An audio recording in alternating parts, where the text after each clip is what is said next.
Humans have had a close relationship with animals for thousands of years. Scientists agree the domestic dog has been a trusted pet for around 15,000 years. And cats became part of the household from 10,000 years ago. And now it's estimated there are at least 600 million pet cats in the world. Exotic pets have also been kept for thousands of years. It's well documented that the Egyptians kept baboons as pets, and exotic animals kept in the home feature in many ancient texts. In modern times, the keeping of exotic pets has increased.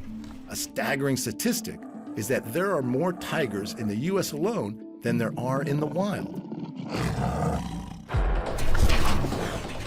Animal owners truly believe they are playing a role in preserving the numbers of exotic animals.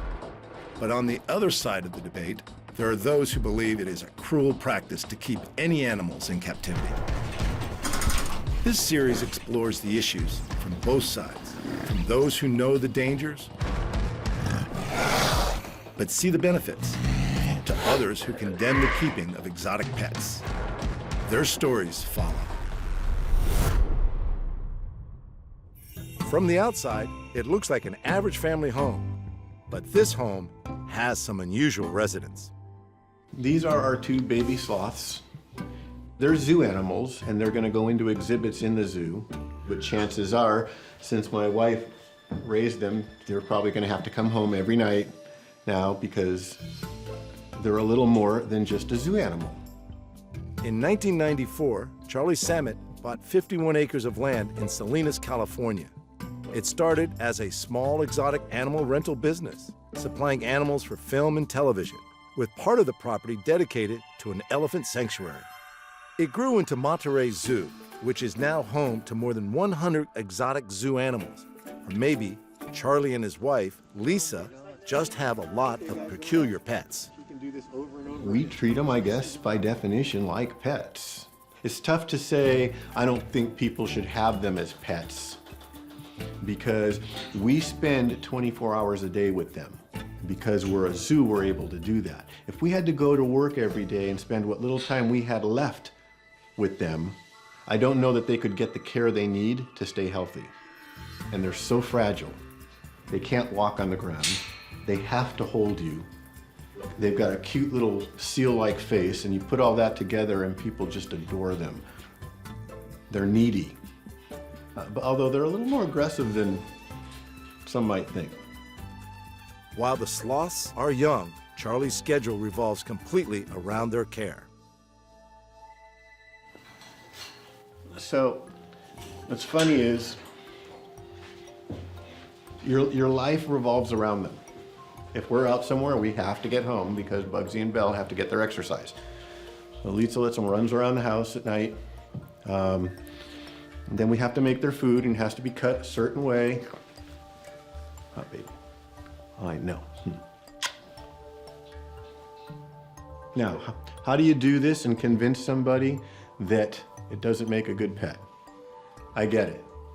But I mean, yeah, look at that face. He's real bitey.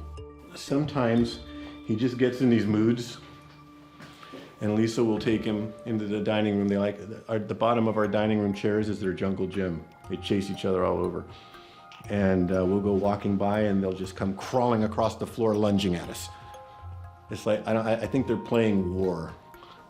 But yeah, when he's in a bad mood, he can be very bitey. Monterey Zoo is not an accredited zoo, and that's what allows them to treat their animals more like pets than zoo exhibits. We've chosen not to be accredited by the larger institutions, the larger clubs, if you will, because some of the rules they have prohibit us from giving the elephants the quality of life they need. I think we treat them like pets, but I think we treat the elephants like pets too, and I can't bring them home. Now, my home is on the zoo property. Is that what makes the difference? I don't know. Some of my staff don't have homes on the zoo property, and I let them take some things home. Are they pets? How do you define it? They come right back to the zoo and they have a purpose at the zoo, but we try to treat them all like pets. And the sloths aren't Charlie's most unusual zoo exhibit pets. Wife Lisa has forged a bond with a badger. It was raised here in the house with us. Had its personality and its temperament afforded it to do so, it would still be in the house with us. We love it to death. Unfortunately, it started plucking the tiles off the kitchen floor, so it was time to go to the zoo. But that was a decision it made. It just ended up that way. But we still go down there and put a leash on him and take him for his walk every day, like you would a pet. Given that Charlie's career working with animals started with his pet lion, Joseph, it's not surprising that Charlie blurs the line between zoo animals and pets. I had an African lion that was just beyond the scope of reason. He was so safe, so patient, so unusual. My children could ride on his back. He did things I wouldn't think of doing today. I can't imagine what I was thinking back then. But he could come home with me and sleep on the dining room floor. I mean, he was very, very special. A 1 in a million. It was only because of Joseph's extraordinary nature and willingness to perform that Charlie entered the entertainment industry and later started a zoo. He started this with me. So, I mean, was he a pet? It was much more of a relationship than some lion in a zoo with a keeper. I mean, we went to Africa together, we went to Germany together, we went to Mexico together, we've been in every state in the United States. But technically, we were a business. We were in the animal training and animal rental business for entertainment. Now, again, because I was in that business, I was with him the entire time, and so it created that kind of animal. So I will argue that if you're keeping them as a pet, but your business, your industry isn't something that affords you the time to spend with them, there is no way to keep it safe. You have to stay with them, you have to be with them, you have to have a team of people that are helping you do it. It has to be a professional situation. But that's not to say there's not pet owners that don't work somewhere else. They don't work commercially, but they're with their animals 24/7, that's what they do. They have the ability to do so, and therefore end up with good animals. Most of the professionals in this business will tell you that some of the best animals they've ever gotten were pets that were confiscated from people because they got so much time and so much interaction that they were just wonderful animals. We have our regular pets, if you will, okay? Because I do tell people it's nice to come home and sit down on the couch with something that you know probably won't eat you. I know. This chicken was brought into a Los Angeles veterinarian to be euthanized because when it was born, its beak was like this. And the veterinary facility, the owner of the facility is a very good friend of mine, and she pointed out that day when I was visiting that if this chicken were a lion or a tiger, we wouldn't think twice about doing surgeries and fixing it. But because it was a chicken, it's here to be euthanized. So long story short is she told me that she would fix the beak if I would adopt it for the zoo afterwards. And so 3 surgeries later with pins and bone marrow transplants, and we fixed the chicken. And that's about as good as we got it, but it can eat now. Before it had to have a stomach tube, and it can drink.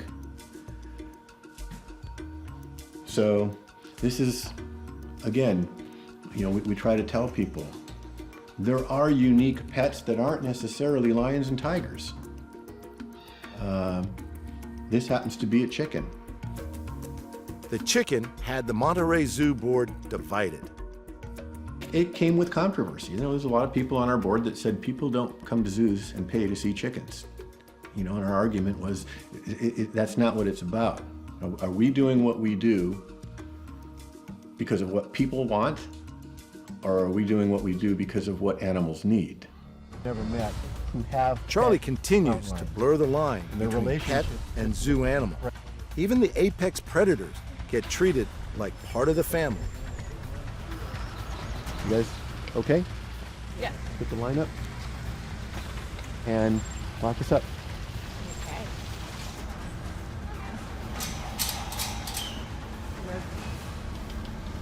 What are you doing?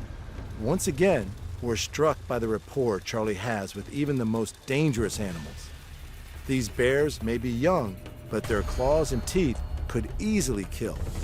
Yet with Charlie, the experience feels completely safe. Over the years, Charlie has also worked with many big cats.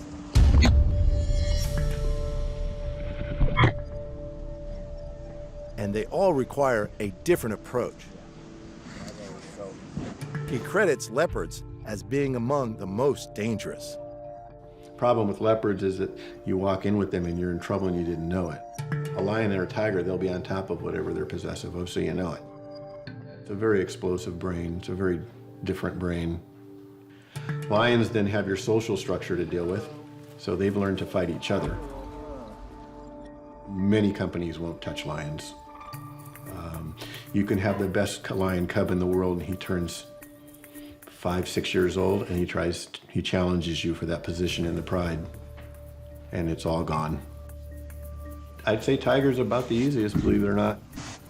Unfortunately, their teeth are the longest, so the bites are bad. But the way their brains work, their social structures, they're solitary. That's why in circuses you see more tigers in the ring than anything. Although the entertainment business enabled Charlie to be closer to wild animals than most people will ever get the chance to be, there are some things he doesn't miss about working with animal entertainers, like wrestling lions. That I'll never do again with a lion. Because that goes from play to sport one day. And when it goes to sport, okay, you have an animal you've never met before on top of you. And it's a bad, bad day. So we were prepping for a movie once, for one of Costner's movies, and it was an attack scene. And I did days of this lion coming up on top of me. And one day it turned to sport and I didn't see it. And he hunkered down on me and he bit me. He grabbed me right here. I ended up with 2 broken ribs and a punctured lung. 2 people came at him with a CO2. He jumped on one, bit a hole through the CO2, a steel canister. And before I could get up and get away, he was on top of me again and he bit me again. So she had to go get a tractor and drive it over top of me to get the cat off of me. 20 minutes later, and we had him all in a fenced area. We were prepping, okay? Came back, his head seemed right again, opened the door, they got a leash on him and walked him to his cage. He was fine. They're just, they are what they are, and you know it going into it. Even those who have had extraordinary relationships with exotic animals know there's always an element of danger. I was with Ron Whitfield, a very prominent trainer here, and used to be a circus man, and he worked for Six Flags at the time. No, I was doing the TV series Born Free, and I needed 2 lions to simulate a lion fight in the movie. So of course what we look for is 2 male lions that were raised together that play. And we'll dub in the noises later and make it sound like it's a fight. Well, I went to see his 2 lions in his ring act, and he brought them into the ring together and they were bouncing around playing with each other. But the play turned to sport and they got in a fight. And when the time it was done and it was over and he separated them, I think quite frankly, he's the bravest man I'd ever seen in my life stay in that ring. I'd never seen anything like it. He did not leave that ring, and the noise, the cement was shaking. Oh, and I was standing outside the ring. You know, Ron, do you need any help? Nope, got it covered. Good. It was terrifying. But despite the danger, Charlie is still inclined to treat even the zoo's most predatory animals as pets. When I got him, when we started raising him, we did like everything else. Hey, stop it. We did like everything else, and we tried to raise him as a pet. You know, we wanted him to have as much relationship as he possibly could. And It just didn't work out. Hey, what are you doing? Well, it's a difficult species, and his hair grows backwards. You don't know if they're a male or a female unless you truly blood test them. Nothing makes sense. They run as fast backwards as they do forwards. Their legs are longer in the front than they are in the back. They're born with teeth. They're born with their eyes open. Nothing is right by animal standards. To keep one friendly is a challenge, but it doesn't mean we didn't give it a chance. What's wrong? Why are you so angry today? Why are you so angry? In the hyena's case, even Charlie admits that this is one predator that doesn't make a good pet. If you asked me how I feel if one of my neighbors were to come home one day and announce that they got a hyena as a pet, probably wouldn't be real fond of the idea. No two ways about it. I wouldn't want that next door. Charlie even has animals a lot of us have never heard of. This is a binturong, a bear cat. His name is Doc. Doc kind of has his own fan club. People who come get to play with him on one of our tours. They start Facebooking him. It's gotten ridiculous. He's just one of the coolest animals.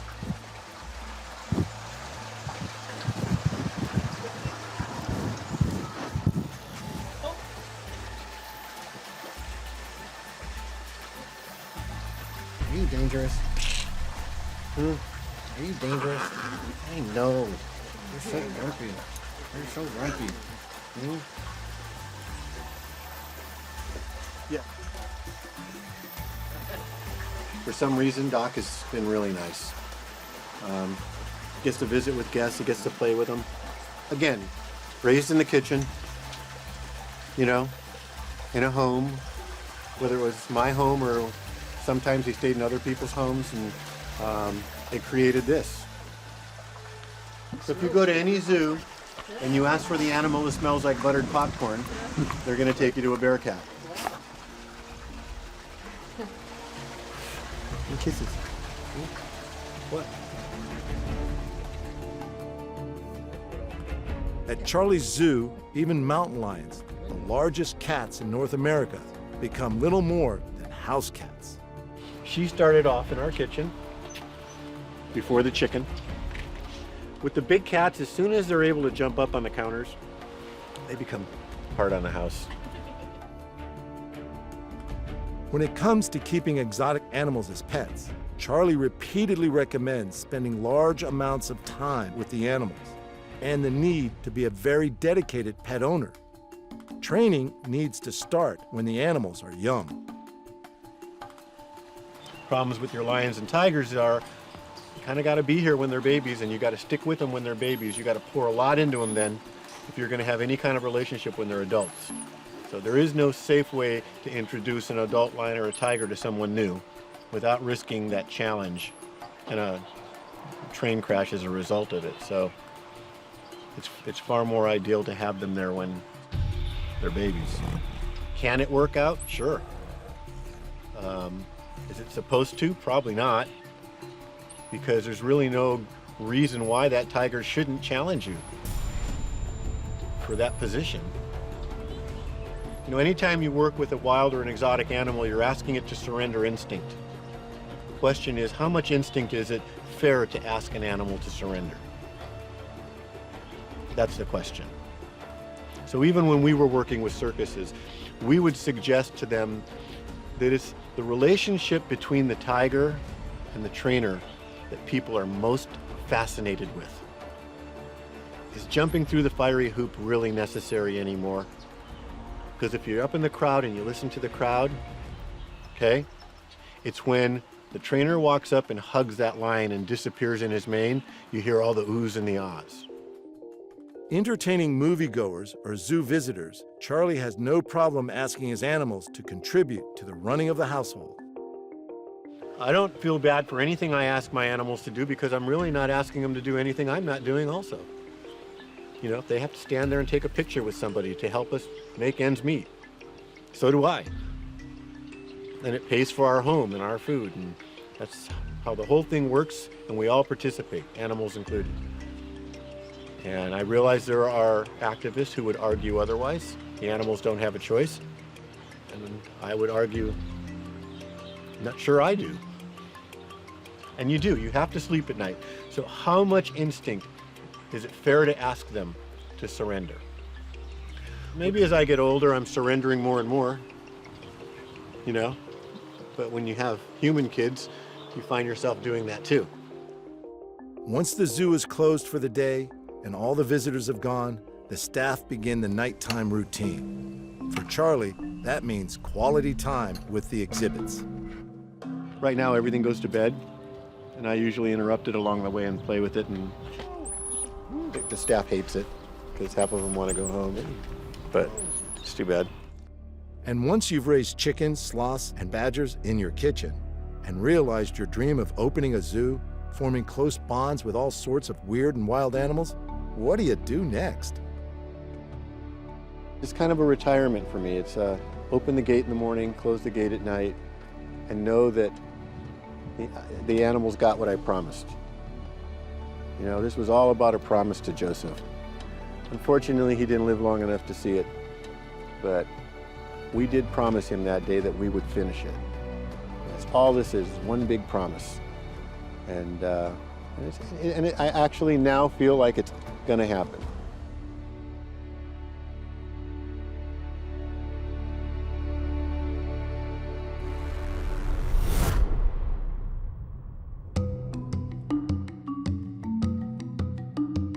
Hohenwald, Tennessee. Would you think that you would have elephants in Hohenwald, Tennessee? But you do. In her role as Mary Ann on Gilligan's Island, Dawn Wells was America's sweetheart.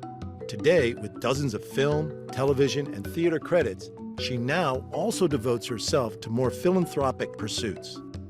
A strong animal advocate, Dawn is an ambassador for the Elephant Sanctuary in Hohenwald, Tennessee. My friend Lois Knight is one of the people on the board and started it, and she came to me and said, this is what we're doing. I'm curious and I love animals, so if there's an adventure that I haven't done, I'm trying. I mean, that's a pretty big adventure to try to find a place in Tennessee to put in elephants. But my friend in Nashville said, we're going to find a place where elephants can roam, that it isn't a zoo, you can't go and stand at the fence and give them peanuts. They're free, and you can observe them, but it isn't a zoo. It's a place for them to roam. The Elephant Sanctuary covers some 2,700 acres and opened in 1995 to care for elephants retired from zoos and circuses. The sanctuary's EliCam allows viewers to watch the elephants via live stream without intruding into their habitat. It'd be like you're peeking and seeing what's going on in a forest. It's beautiful green grass and beautiful trees, but you don't see them all together. They don't line up. You don't stand there and feed them peanuts. You're viewing their privacy, I think. And when I was in Africa, I found it very interesting. They say elephants remember everything. And we were riding some and going through, and there'd be a pile of bones. And the elephants would stop and touch every bone. They're relatives, I guess. They have that memory we don't quite understand. And they're so huge. And a gentle giant, I guess is what you would say. Dawn may see these majestic beasts as gentle giants, but even at a well-run facility like the Elephant Sanctuary, accidents can happen, and these seemingly placid animals can be unpredictable. The sanctuary mourned a volunteer killed by an elephant there in 2006. While Dawn loves all animals, it's with elephants that she feels there's space for a special bond between human and animal. Being in Africa and seeing them wander and roam by themselves, and they are such gentle giants. I know I was riding one, and the guide said to me, don't go up to him now. You're going to ride him for a while, but when we stop for lunch, then he will want to touch you. And the elephant with his trunk touched me all over and looked me in the eye. But there was a relationship, and you see the size of that animal. I don't know what emotions they feel, but I think all animals relate to either each other or people or something. I think they're a blessing to this universe. Many of the elephants at the Elephant Sanctuary suffer long-term health and behavioral issues common to elephants that have spent their lives in captivity. Elephants are intelligent and social animals, and they have physical and social needs that cannot be met in captivity. It's simple as that. How far do you go and say, okay, let's buy a zebra? No, let's buy an elephant. Let's buy a cocker spaniel. What is the need from humanity to have that? I love to communicate with animals. I do. But respect me, I can live in my house. Respect you, you can live in your jungle. While Don's feelings on keeping elephants as pets are very clear-cut, the issue of whether or not wild animals should be kept in zoos for education purposes has her torn. I don't think they should be pets. I think they should be left where they are, where they belong, with each other, roam free. I mean, I've climbed the mountains in Rwanda. I've been as close as I am to you with the gorillas. I've watched the mountain gorillas bounce their babies on their knees and rock the babies and burp the babies just like we do. And no fear, because there weren't hunters, and you're visiting their sanctuary in the middle of the mountains and don't want to disturb them. It's respect. I think it's respect for any wildlife. You can study it and you can read it, but to have that connection personally, that's rare. So do we put them in a zoo so we can say, I'm experiencing it? No. You're experiencing a little bit of it. You see them, taking the bugs out of the baby's hair and rocking them and all that, but they're still in a cage.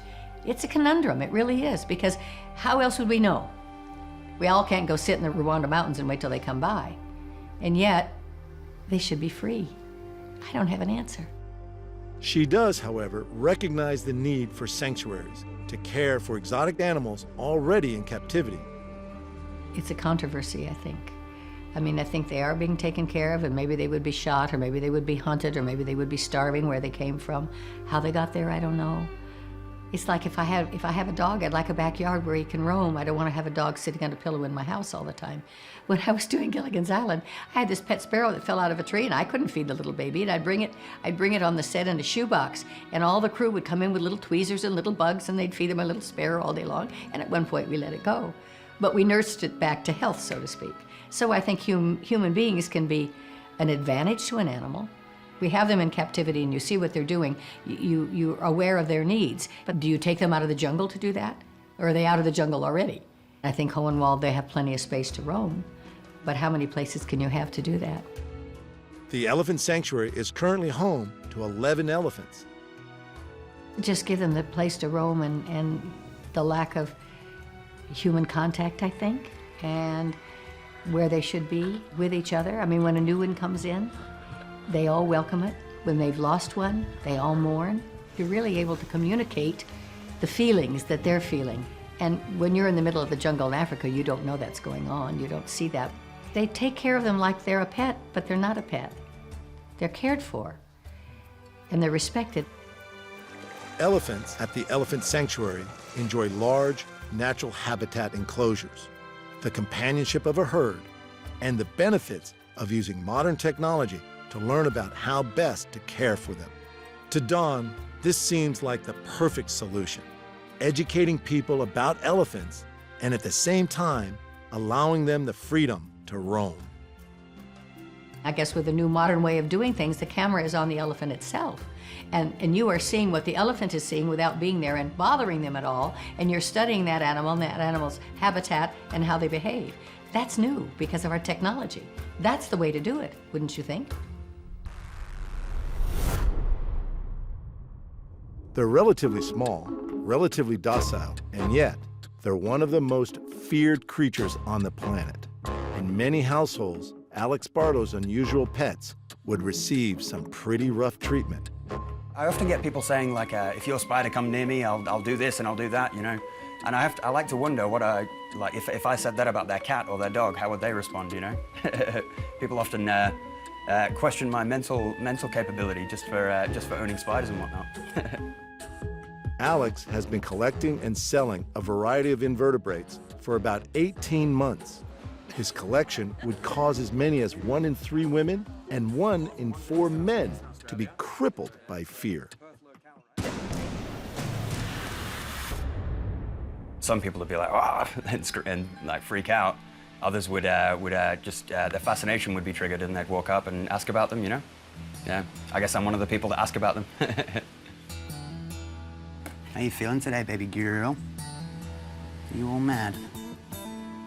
At Ken Foos's Exotic Pets in Las Vegas, Gaz is also a fan of tarantulas as pets. they're just such cool animals, you know. It's just you know, I've always found them fascinating. From the tiniest of little, like, common house spiders, you know. They're just fascinating, you know, and they keep pest control down, you know, they eat all the little bugs and stuff like that, but they're just fascinating. I mean, look how beautiful that is. I mean, you know, check out all that reds and that, you know, it's just beautiful. They're just fascinating animals. Everybody knows that they're not like dogs or cats. They don't need affection or any love or communication at all. I think that's what I like about them. They're like nothing else in the world. I guess they're ornamental, primarily. Besides that, though, there is a bit of an edge factor of, you know, do you want to see my tarantulas? Everybody's like, oh, yeah, you know. It makes for a good story. It actually started by watching some dumb YouTube videos and just picking up some of my own tarantulas. I just figured out that there was so many people doing it over east that the animals over there have become so common. And there's nobody collecting over in the West, so I thought there might be a market for it, so I got more into it, you know. I would say they're pets primarily, yeah. I have my personal collection that I'll never ever sell, and ones that I'll you know, share around. Australia has very strict laws regarding the keeping of exotic animals, and many people aren't aware that native tarantulas can be kept as pets. I think a lot of people over here don't know that they actually are even native to Australia or even able to be kept. One of the most common questions I get is, you know, like, do we need a license to own these? I even get, have they had their immunity jabs and stuff like this? But no, they don't need that. Australia has a reputation for its dangerous spiders, but surprisingly, tarantulas aren't among them. While their bite may be painful, it's very rarely fatal.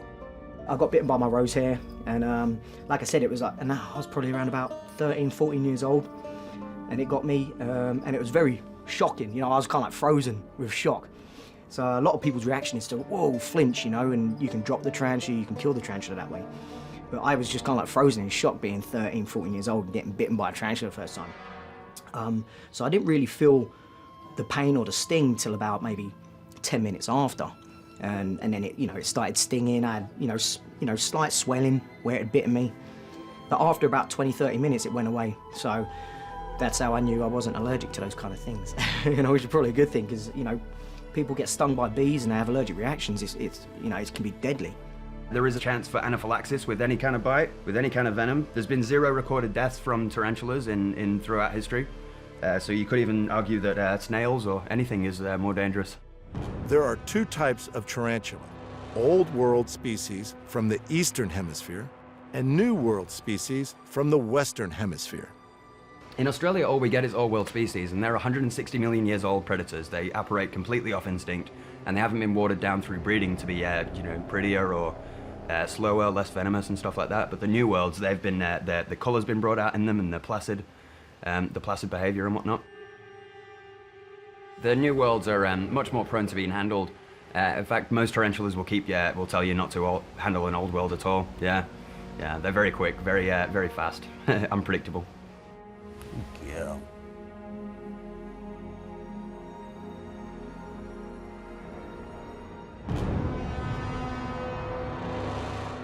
Tarantulas in the wild are nighttime hunters, pouncing on insects, beetles, and grasshoppers. The Goliath bird-eating tarantula species of South America will eat larger prey, such as lizards, snakes, small birds, and mice. For a mouse, like, you know, its venom's powerful. But like I said, for someone like us, like a healthy adult, you know, that's not allergic to those kind of things, it's, like I said, it's just like a bee sting. But for something that small, it's quite powerful. And plus, their fangs are pretty big, you know, so that, you know, it can cause mechanical damage as well, you know. If it gets a certain animal in the right place, you know, it's going into its heart, it's going into its lungs, it's going to kill it a lot quicker, you know. So I think most of the time, you know, the damage is caused by the, you know, the size of the fangs. You know, they bite into a mouse with those size of the fangs, and, you know, it's like getting stabbed in the heart or something like that, you know. It's going to cause that mechanical damage. So the venom's not really going to kill it, but the mechanical damage is going to kill it. All the hairs that cover their body, they can feel like the slightest vibrations of like prey, you know. They can tell exactly what kind of prey it is as well by the way it moves on the ground, and, you know, they feel the different vibrations through sensitive hairs on their legs. Very strong, very powerful. And as like I said, the first time I got bit by a tarantula, I couldn't believe how strong it was, you know. The way they can grip you with their legs and pull you in, I was just like, wow, you know. And that was just a rose hair. You know, a rosehair's a pretty small tarantula compared to these, so these guys are really powerful. Alex's pet powerhouses are fed on cockroaches and mealworms that he breeds himself. For spiderlings, I feed every 3 days, and for adults, I feed once a week or so. But adults can go 18 months without eating, so you can go away on holiday and still come back and be fine, you know? Yeah, mostly they look after themselves and thrive on darkness and loneliness. Although adept hunters in the wild, Alex says that tarantulas are not aggressive creatures. Aggressive is actually the wrong word for it. Defensive would be the word for it. But this one right here, that's a Selenotypus wallace. She's a more calm one, but the Selenophilus cotsman, which I've got in the garage there, that's arguably the most defensive tarantula in the world, actually. Along with his tarantulas, Alex keeps other arachnids known for their fierce and painful defense. It depends on the species, I would say. I've got the Urodacus elongatus over here, and that is, I'd say, one of the most calm species in the world, actually. But something like the Urodacus yashunkai, I wouldn't even go near. She did give me a clip yesterday, see that? That's a threat pose. She's getting a bit stressed, I'm gonna put her away. So she gets too stressed while rabbit. Well, when she puts the babies out, she'll eat them.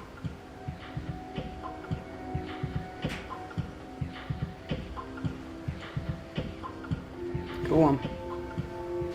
Go that way. In your hole. Good girl. Scorpions are also nocturnal hunters, and they do something else in the dark that is very unique. All species glow under ultraviolet light. It might seem difficult to know which end of the scorpion to avoid. Pincers that are used to crush their prey, or the sting in the tail that delivers toxic venom. Well, some of them can be quite bad. Most of the ones that I own, the Urodacus scorpions, they're not too bad, but they're only about as dangerous as a bee, just like a tarantula. But I know of one called the Lichas bouchari, which is native to all of Australia. That will give me a fair bit of pain, put me in hospital for a few days. Small pincers means a strong venom, and strong pincers means a weak venom. Like the tarantulas, these arachnids don't return affection the way the more traditional pets do. But Alex has seen that they are not unintelligent critters. I think all animals, no matter how small the brain and instinctual they are, they can get used to certain behaviors. Like if I feed one scorpion only mealworms and then I go to a cockroach, then they'll recognize that it's a different food. And oh, we got Maggie here as well. That's my other animal. I'm pretty sure she's got a family somewhere nearby. She comes and gets some worms for herself, goes and gives them to the babies, and then comes back for her own meal, you know?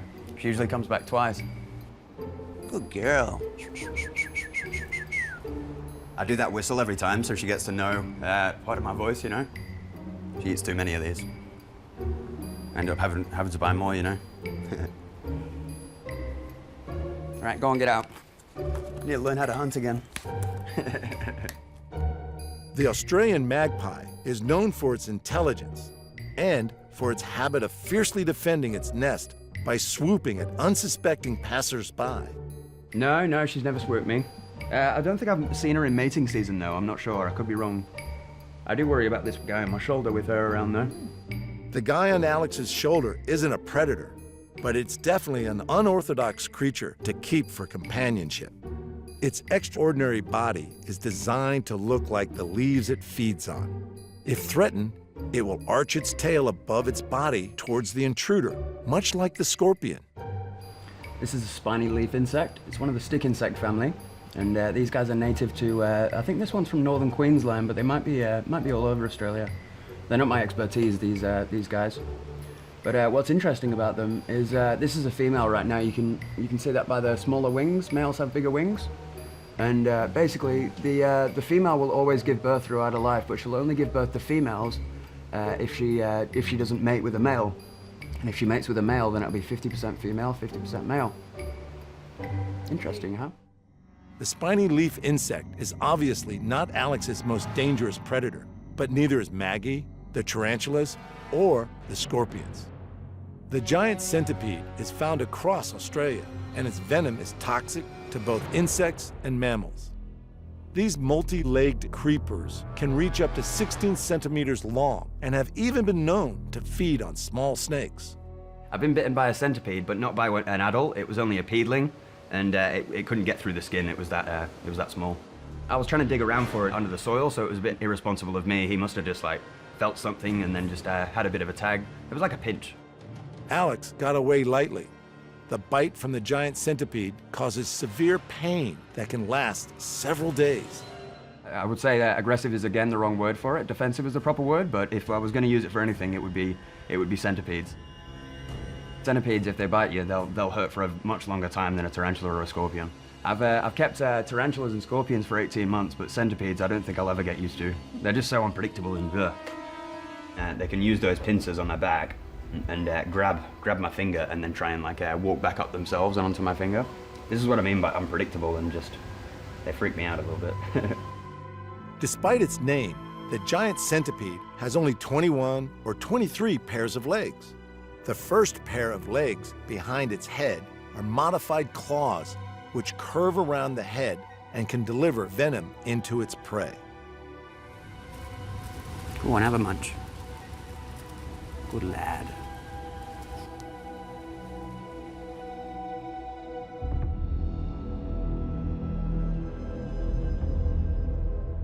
This species is common across Australia, and while out searching for a different species, he discovered a new color form of this one, endemic to Western Australia. It's native to all of Australia, but this particular one had blue and green legs, so we call it the Perth form locale. Like the form is like the color form, and the locale is usually like the location where it was collected from, and that's what we use to identify them over here. For example, like Australian tarantulas, they're mainly recognized as Selenocosmia crassipes by science, but anything beyond that is just a trade name. So for example, Selenotypus wallace, this one here, that's just a trade name. It's just something to identify where it's from, the color form. We were looking for Cerasiphonias granulosus, and we just found so many of these this Cormocephalus arancipes around. We ended up collecting about 15 and then trying to sex them, but it's a bit hard, that one, because to sex a centipede, you have to either give it some carbon dioxide until it's unconscious, and then squeeze out the sexual organs to be able to see it, or you can drown them for north of half an hour to be able to see it. So I don't think I'll be mating them anytime soon. Alex does breed some of his own tarantulas and scorpions. Others come from other licensed dealers. Regulations differ from state to state. It's legal, but poaching is more common in my industry than I ever would have thought previously. There's people that go to people's property without permission from the owners, and there's people that don't have licenses to actually collect from the West. It's unfortunate how it all happens, but the people in the scene, from the activists to the licensed collectors to the breeders, it's a pretty tight-knit community. So it's pretty easy for us to track where the spiders go and where they come from, which ones are legal and whatnot. Alex is licensed to collect some specimens from the wild. Those that come from other breeders arrive in a somewhat surprising way. Like all of us, Alex enjoys the rush of having a parcel arrive in the mail. It's kind of got less exciting as time went on. This must be my like 500th tarantula or something like that, so it gets less exciting, of course. There's a roach in that one as well.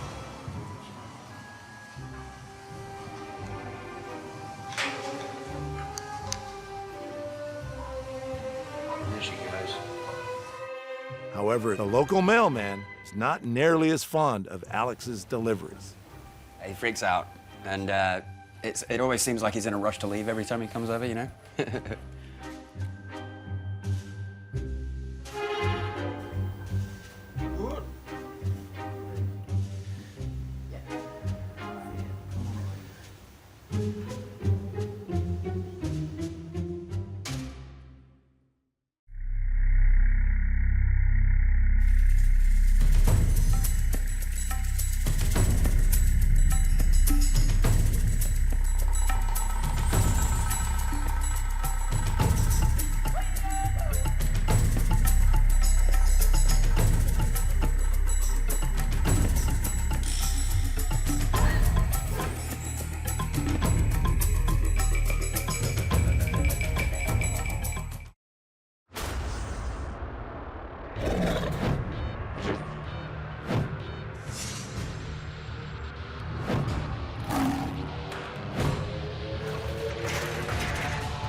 Humans have had a close relationship with animals for thousands of years.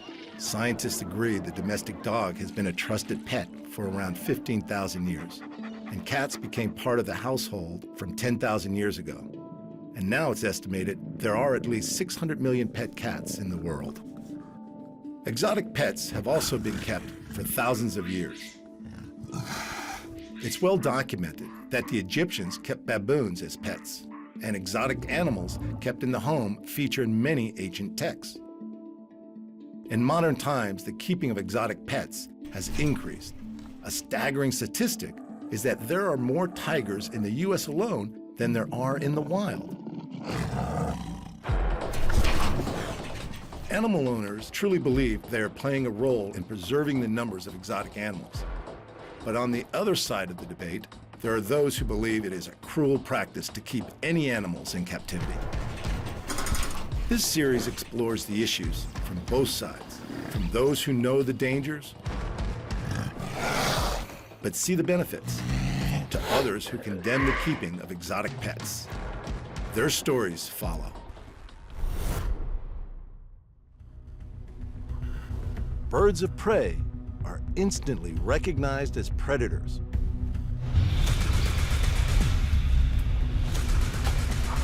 Yeah, this is still legal. They are built to hunt and are some of the fastest animals on Earth.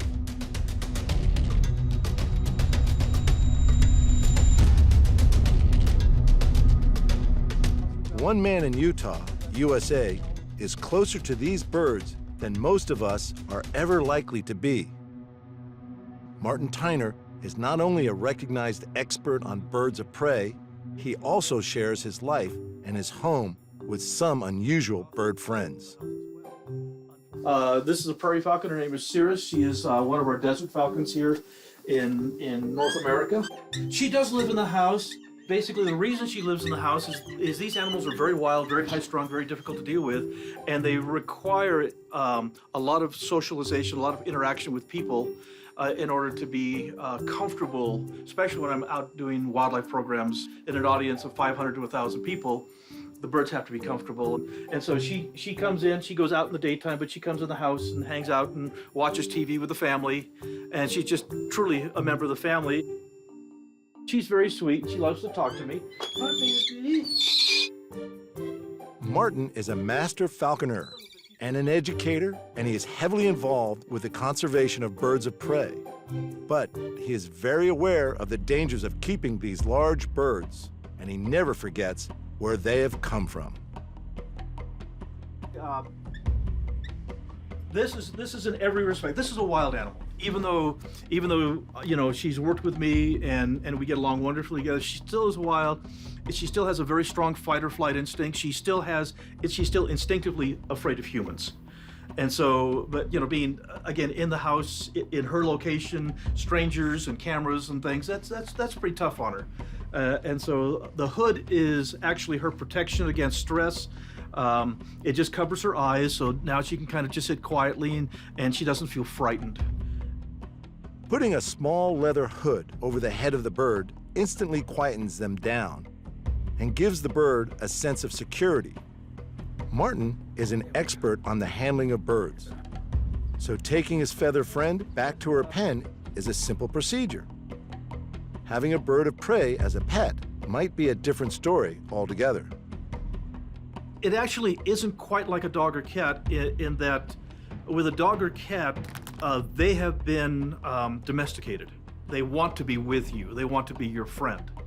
When it comes to apex predators like this falcon and my eagle and my hawk that I fly, these animals don't necessarily like you. They don't necessarily want to be with you. They don't necessarily respect you in any way, shape, fashion, or form. But what they do is they exploit you. So the truth of the matter is she's the hunter, I'm her dog. You know, falconry is one of very, very few relationships between man and wildlife that's mutually beneficial. We don't own these birds in any way, shape, fashion, or form. We serve them well. And that's the only reason they come back. Many of the birds here are rescues or long-term patients needing rehabilitation. But some have been bred in captivity. This is about as high-strung and difficult as you can deal with. and I've loved the challenge. She's really an amazing animal to work with. In no way is she a pet. She's strictly an apex predator, and you have to love that, but you never consider this a pet. She'll hurt you.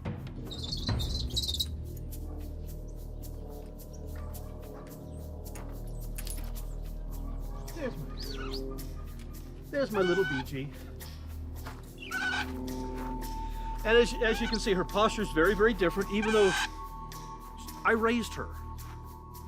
And this is probably one of the most important things I can show people, is even though I've raised her, and even though she is as captive a bird of prey as you'll ever find, high-bred hawk, every ounce of wild instinct is there. She acts very, very much like the wildest birds of prey that you'll ever see. And this particular bird, as long as we're hunting, she's a joy. But if I'm not serving her well, then she's a bit of a brat. The body language that she's saying here is that I will allow you to come hunting with me, but damn it, don't touch me. She is absolutely in charge.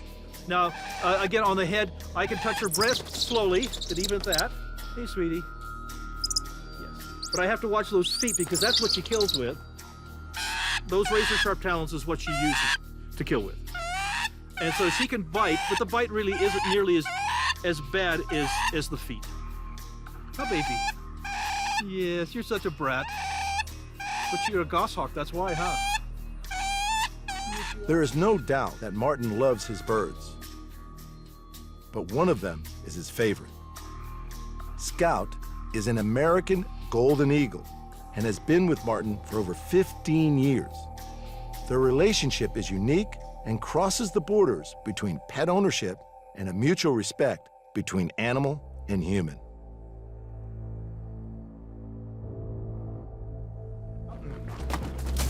It's okay, Scout. Bounce, bounce, bounce, bounce, bounce. It's all right. Come on here, guys. We'll get these a little bit. Oh, boy. Come here. It's okay. I know, you gotta settle down. Here we go. I know. Come on. Settle in. So, That's my boy. so this is an American golden eagle. Yeah, this is the golden eagle. They are protected under the Federal Eagle Act, which is actually protection above the Endangered Species Act. And so the golden, the bald eagle, Scout, I know. They're okay. I know, you said I don't know what that stuff is and I don't like it. It's okay. It's my boy. It's my boy. It's okay. I know. Strangers in your house. This is the golden eagle. A farmer up in Wyoming was threatening to shoot him, and I was called in by the federal government to rescue him before he got shot. So this is, in every respect, a full-grown wild eagle. Shall we start from the bottom and work our way up, big guy? And you can look at these feet. You know, 600 pounds per square inch of crushing power in those feet. He can drive those talons through my glove and crush the bones in my hand. So it's really good he likes me. We appreciate that. These large chest muscles are the motors that he uses to drive that beautiful 6-foot wingspan. That beautiful 6-foot wingspan that allows eagles to fly where hawks and falcons cannot. Eagles have been spotted at altitudes greater than 30,000 feet. Their strong eyesight is what enables them to be such precise and accurate hunters.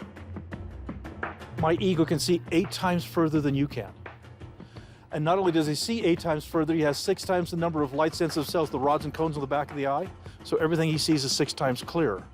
This eagle can spot a jackrabbit 5 miles away. And he does. We go out on the desert just north of town here. He flies free. He goes thousands of feet in the sky. He flies with the wild eagles, and he follows me as I flush out jackrabbits for him to catch. And so he flies like an eagle and hunts like an eagle. And then if we don't catch any rabbits, he knows he can fly back, land on my glove, I'll feed him anyway. One day he got a little confused.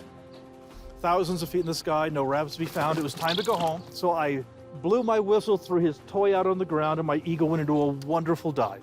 Headlong, vertical, about 145 miles an hour. It was impressive. But it became apparent very quickly he wasn't going for his toy. he was coming for my arm.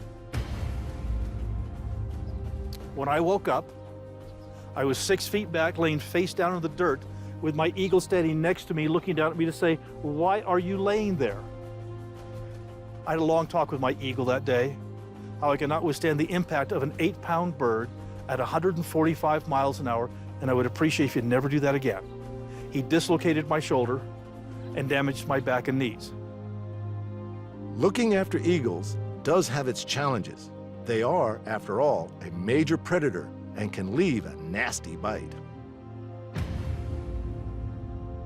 He's the hunter, I'm his dog, and he and I have been together now for 15 years, and so he's kept me for 15 years, so that's wonderful. This is truly an honor to be able to have literally your best friend is a wild golden eagle, and wild in every sense of the word, and to have the privilege of that wild animal coming right out of the sky, coming back to me, landing on my glove, and being able to understand him is something that's almost beyond words. Martin often hand feeds sick or injured wild birds, nursing them back to health. But sometimes his care is not enough. Those times when I do have to euthanize an eagle, it really tears me up, because, I've dedicated my whole life to rescuing them. And so quite often I have to just grab Scout, and we'll just sit out in a shady spot and we'll talk. Yeah, we'll get our feelings out. And to be honest with you guys, he doesn't care. It heals me. He doesn't understand, but it allows me to vent and to feel better. Yeah, he's such a good boy. It could be easy to leave the story of Martin and his birds here, but there's much more to this man than just his love of birds. As we drive out to a remote desert area with a rehabilitated hawk in the back of his car, Martin is at his happiest. This is why he does what he does. The thrill of releasing a bird back into the wild is something he has experienced many times, and he passes this joy on to visitors and bird lovers whenever he can. The Southwest Wildlife Foundation of Utah was started by Martin to assist in returning eagles and other birds of prey back into the wild after injuries sustained mainly by human intervention. Over 100 birds a year are rehabilitated and returned to the wild, an incredible statistic considering that the person responsible for helping these animals was not always a big fan of birds. Well, actually, as a child, I was terrified of them. My earliest childhood memory was such a horrible fear of birds. I had climbed up on the kitchen table at my grandparents' house. My grandfather had a pet parakeet, and as a little tiny toddler, I decided I'd pet the pretty green little bird in the cage. I stuck my hand in there and went to pet the bird, and the bird bit me. And I pulled away from the bird, and me and the cage and everything fell off the table and smashed everywhere, and it was traumatic, and that caused me to have a tremendous fear. And it was getting worse and worse. Every time I'd see even a sparrow fly overhead, I'd scream, run for the house. Keeping a few birds for education and friendship is important to Martin, but he sees what we are doing today as being far more beneficial, especially after he has spent many weeks or months treating so many injured animals. But does he feel a loss when the birds just fly away? I get asked all the time from people, you've put your heart and soul into rescuing these animals and they just fly away. Does that make you feel bad? And the truth of the matter is, no, that is my reward. Like I said, we don't get paid for this. My reward is the knowledge that there's one more beautiful eagle, hawk, owl, whatever, back in the sky. There's one more beautiful deer or coyote or fox back in the wild. That's my reward. It's always a really good day when I can turn something loose. Today, Martin has enrolled some help with the latest release. It's an emotional moment, and neither of the men know quite what to expect. You'll release the bird. You just follow my instructions, and you'll be perfectly safe. And I'll take the bird out of its box. I will hand the bird to you, and I'll show you how to hold it properly. And then we'll just walk over to the rock fence right there and hold the bird for as long as you're comfortable. And then all I want you to do is take the bird and just throw it. Yeah. And it should go. And you will be the last person on the planet to ever touch that beautiful hawk. Just hold it right into your chest. Yeah. Just like this. And then when you're ready to release her, then all you're going to do is just take her and just throw her right up in the air. Okay. So it's very, very simple. Let me strike this. And I don't want you to release her with the hood on. That would be very bad. No, that's not good. Hey, sweetie, baby girl. Yes, you are. You're a baby girl. Such a sweetheart. Okay. Now I want you to put your hands underneath, your fingers underneath mine and grab those feet. Grab both of them. Yeah. Okay, you got those. Hand on the back. And you've got a hawk in your arms. Yeah. And you will be, like I said, if all goes well, you'll be the last person on the planet to ever touch that beautiful animal. Yeah, what a privilege. Yeah. Let's go over here. Martin is just as enthusiastic today releasing this bird as he has been for many years. And with the wind blowing, it's probably going to go that way. Any opportunity to escape, she'll take it, and she'll fight with you, and she'll try to escape. But right now, she doesn't think she has an option. Yeah, just to keep the pressure on there. Yes. I've probably got more pressure than you would ever have.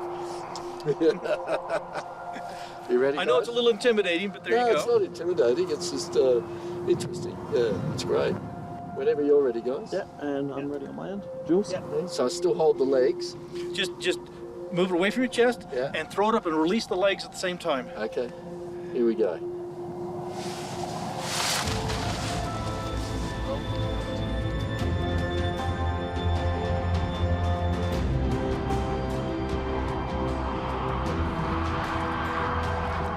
She's landed. Almost, but she will land. Now she's going to, well, maybe she'll catch a little ridge lift and continue going up. She's still going. Yeah, she's going to go up. She's catching some ridge lift over there. Wow. Thank you very much. You're very welcome. That's a privilege. Yeah.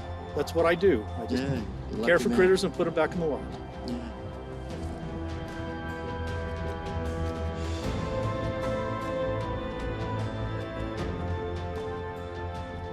Yeah, thank you very much.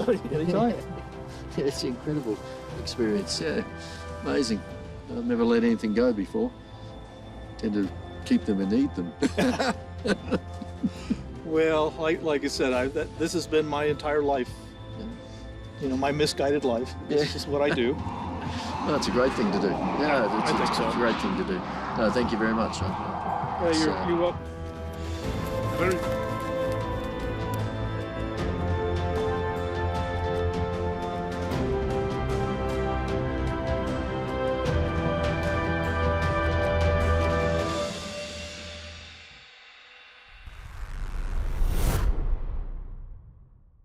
A baby ferret can be like bringing home 2 toddlers. If you don't know what you're getting, you see this cute little animal. Our first one, we had to replace all the children's beds. We had to replace all the carpets in their bedrooms. Oh, I didn't know anything. I'd be cleaning my teeth and she'd be climbing up and eating the soap. You need to know what you're doing before you do it, or it's dangerous. You look at those teeth. Look at ferrets' teeth. They're designed to chew and to crush bones. I tell everybody ferrets bite. Domesticated from the European polecat, the ferret's fluffy appearance and playful nature make it seem an unlikely predator. Yet ferrets are such adept predators that they have been used for centuries to hunt rabbits. This is what they used back in the Dark Ages and back in the 1800s.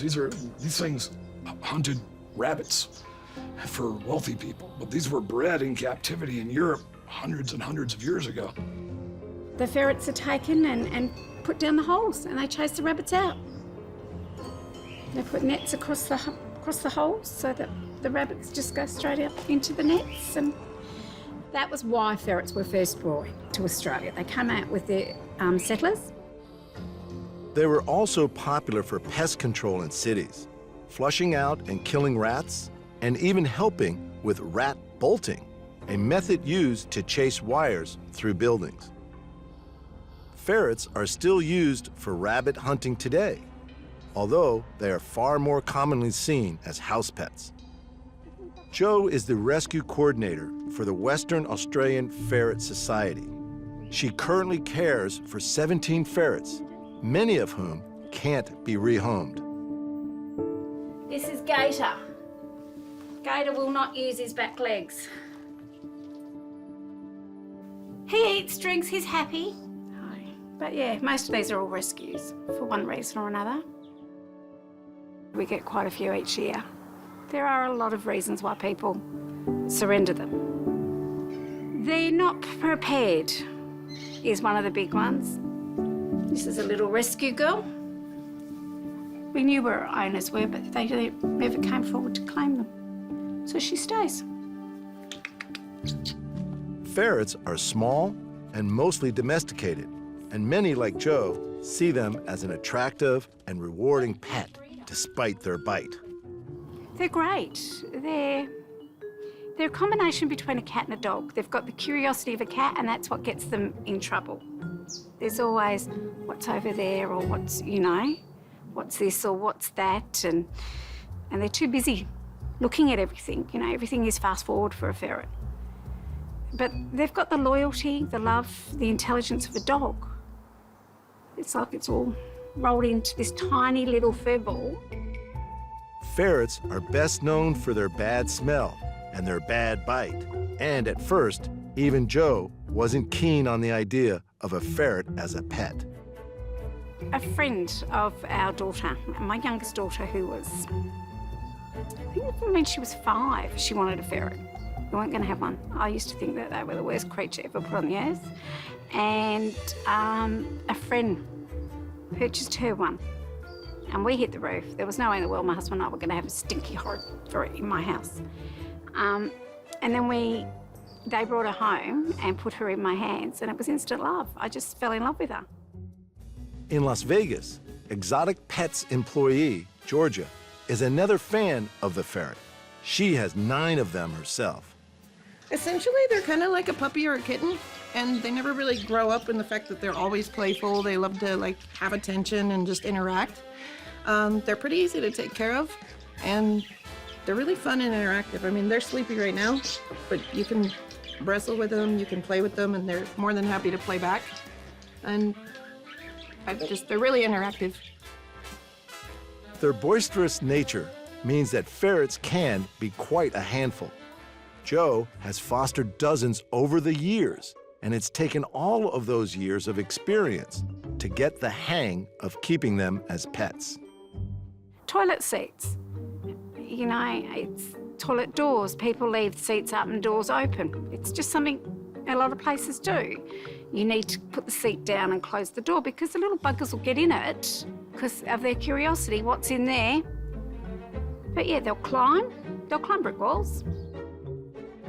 In the US, ferrets are such a popular pet. They're the biggest seller in Ken Foos's exotic pet store in Las Vegas. Las Vegas is the #1 city that sells ferrets in the world. Reno is #2. Why? Because 99.9% of our ferrets go to California because they're illegal in California. 99% of the ferrets in Reno go to California. They take care of the Bay Area, we take care of San Diego and Los Angeles. Ferrets are illegal to own in California. I don't ask them where they live.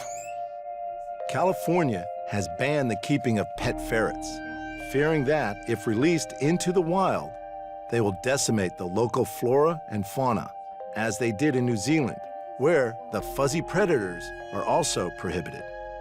When someone comes in and buys a ferret, they pick it up, we give it to them in a box, they walk out the door with it. They're the ones crossing the state line with a banned animal, not me. And I think in all the years, I think we've had one person that got caught at the state line with one. And we sell hundreds and hundreds and hundreds of ferrets. And we get that a lot where they'll say, hey, we want to buy a ferret. We live in Fresno. Will you ship us a ferret? I say, absolutely not. You want a ferret?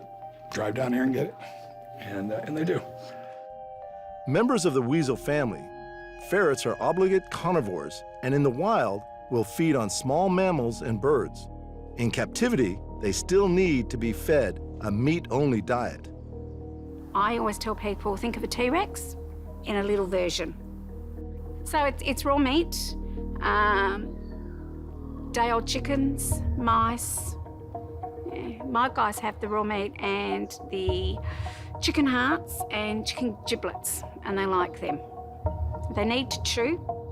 And it turns out that if ferrets aren't properly fed, they may look for an alternative and very vulnerable food source. In 2011, a 4-month-old baby boy from Grain Valley, Missouri, was left in critical condition after a hungry pet ferret ate 7 of his fingers. His parents were charged with criminal neglect. A 1-month-old baby girl left unattended downstairs in her Pennsylvania home in 2015 had her nose, upper lip, and cheek eaten by the family's 3 pet ferrets. And in Lancashire, England, a 10-month-old baby girl needed hospital treatment after she was savaged in her pram by a ferret. Having looked after hundreds of ferrets over the years, Joe maintains that their biting is rarely aggressive. They'll bite when they're frightened. They bite to protect themselves, but they'll also bite to play. One of their favourite games is tag chasey, but they can only tag you with their teeth. It's a form of communication for them. I mean, look, there's 17 ferrets in this house at the moment and there's not a mark on me. They'll come up to you and they'll use their teeth and they'll just go like that. But some people, they don't know it, they've never seen it before, they think they're attacking it. The minute they use their teeth, they're biting them. But generally, they'll only bite because they're frightened. That's it. And once you know how to handle that, you're fine. Again, that's being prepared. See? Not a mark. So he's playing with me, but he uses his teeth. So, but for some people, that's enough to say they've been bitten. But it's not. It's a way that he's communicating with me. Good boy. Like our producer, Joe has also experienced the ferret that bites and won't let go. Ow! You got it, you can get out of it. Good, I can't. Ow, ow, ow, hi, ow. Oh, look. Their jaws can lock. I've had one hanging here. And I got in between a ferret fight, and she was just lashing out, and she grabbed me here without realising it was me. And it's just like, let go, let go, let go, let go. And then she did, and she let go, and she just looked at me and she said, oh, what have I done? And then it was, yeah, but just take them, don't pull it off, don't scream, because you're just going to frighten them more. Get a cold water tap and just gently drop it on their head. Their cute appearance can also foster a feeling of complacency. Don't be fooled. These creatures bite hard. And even though they may appear to have given up on their prey, they'll happily come back for another round. Gator, you are no longer my favourite ferret, mate. Ah.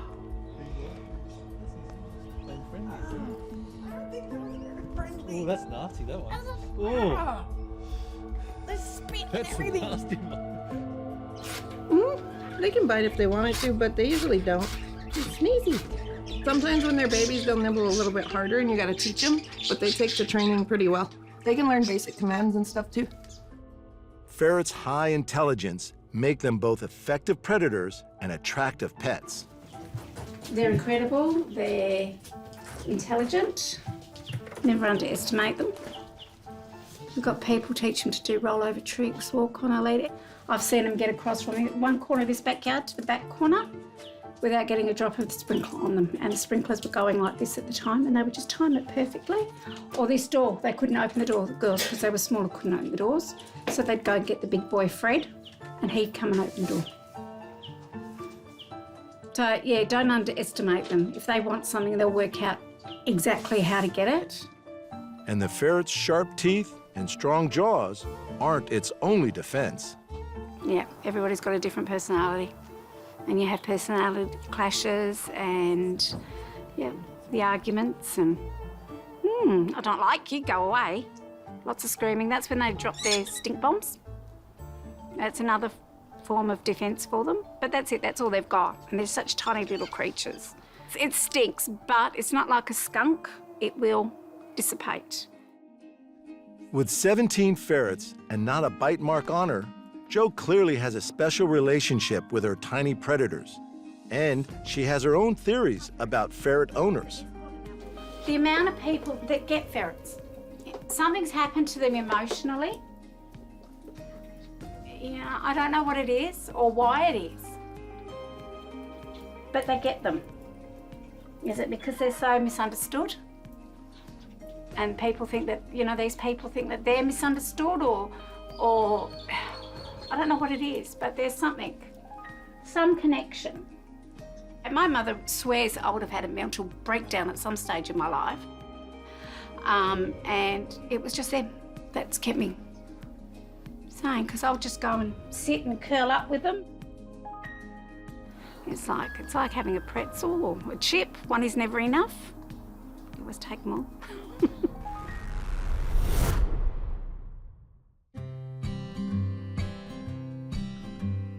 Zebras Are Us is home to Dominic Ferrero, a zebra-crazy animal lover who's dedicated her life to caring for and breeding these striped horses. I've always been raised with animals. My passion for exotics started when I was young. I always liked zebras and I was raised with horses. You know, and it became a thing where I was a crazy horse kid that wanted a zebra, and people said, no, you can never own a zebra. That's crazy. I got shut down so many times, and you know, look where I'm at now. I think I have some of the most unique animals in the country. Dominique began caring for exotic animals straight out of high school. She purchased her first zebra in 2003 and has been growing her herd ever since. Her passions quickly extended beyond zebras, and her property in Texas is now home to a successful rescue and breeding program and houses over 45 zebras, as well as herds of water buffaloes, camels, deer, goats, and horses. I love my zebras. I will be the crazy zebra lady. I already am, but I'm gonna be the really good one when I'm older. There are certain types of zebras. There's actually a mountain zebra, there's a Grevy zebra, a Grant zebra, and a Chapman, Damara type zebra. We have all the types here, so it's pretty unique to get to interact with them and see the personality differences, because they are different. No two zebras have the same stripes. In fact, their stripes are just like human fingerprints, unique to each animal. Each zebra has different characteristics. The Grevy zebra is known for the large ears. He looks like Mickey Mouse. And they have a white stomach, and their stripes are vertical, and they have a white belly. And then we have the mountain zebra, which looks somewhat like a pony, that has a medium-sized ear and really fat, beautiful stripes on the rump. It kind of does a zigzag pattern, and it does also have a white stomach. The Grant zebra has full belly stripes, and they're thicker, and they do go vertically and horizontally.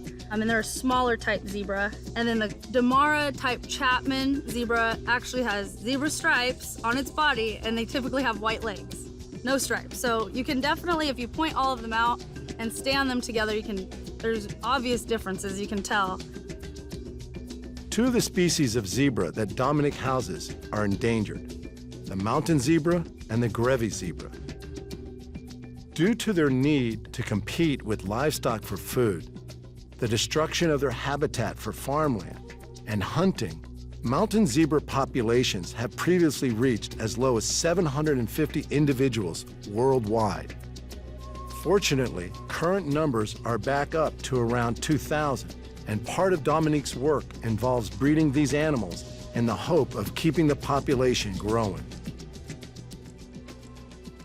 In addition to breeding these highly sought-after creatures, Dominique sells her much cared-for charges to other exotic animal owners who are looking to expand their own herds after a thorough screening process, of course.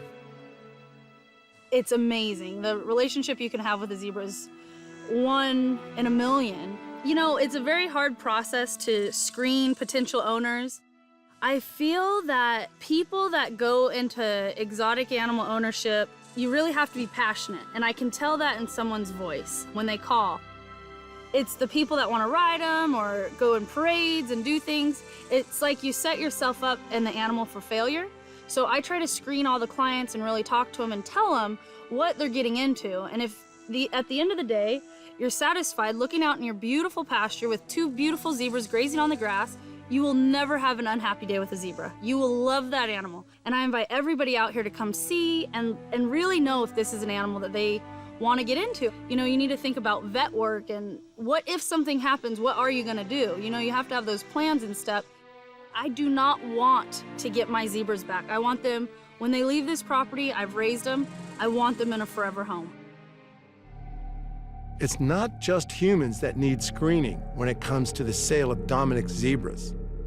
Zebras are wild creatures, and attacks on humans, when they get too close, aren't uncommon.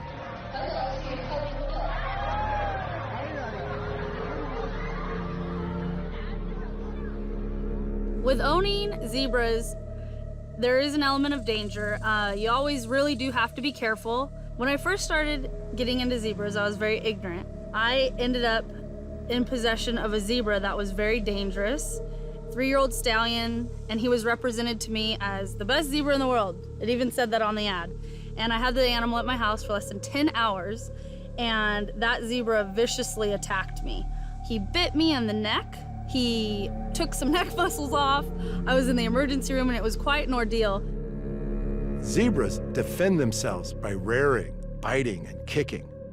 In the wild, they have even killed lions, often by breaking their jaws so they starve to death.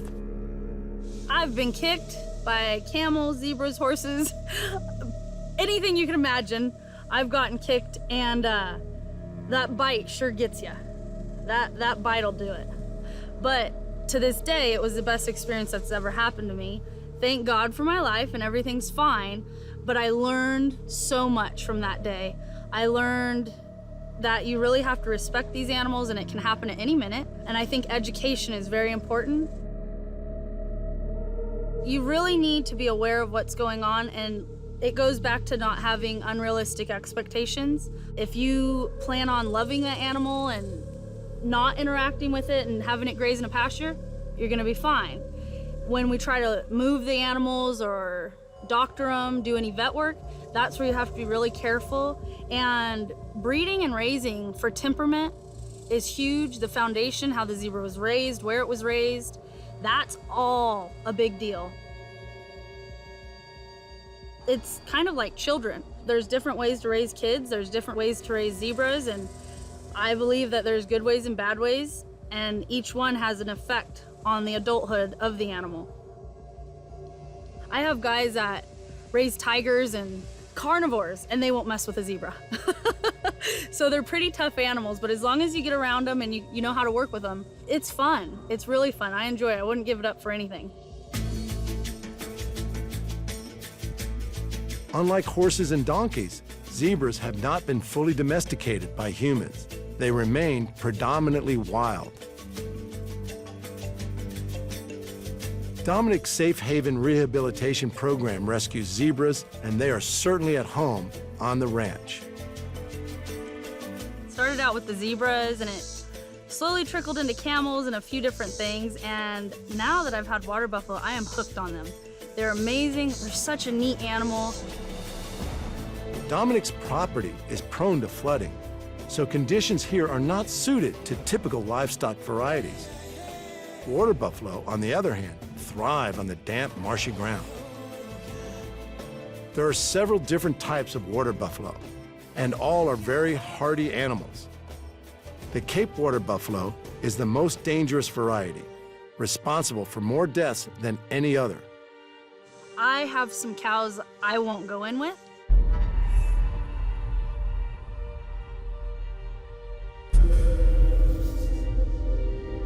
And I have some that I can scratch on the stomach and they'll lay down like a dog. Dominic's property is well secured, not just to ensure the safety of the animals inside the fences.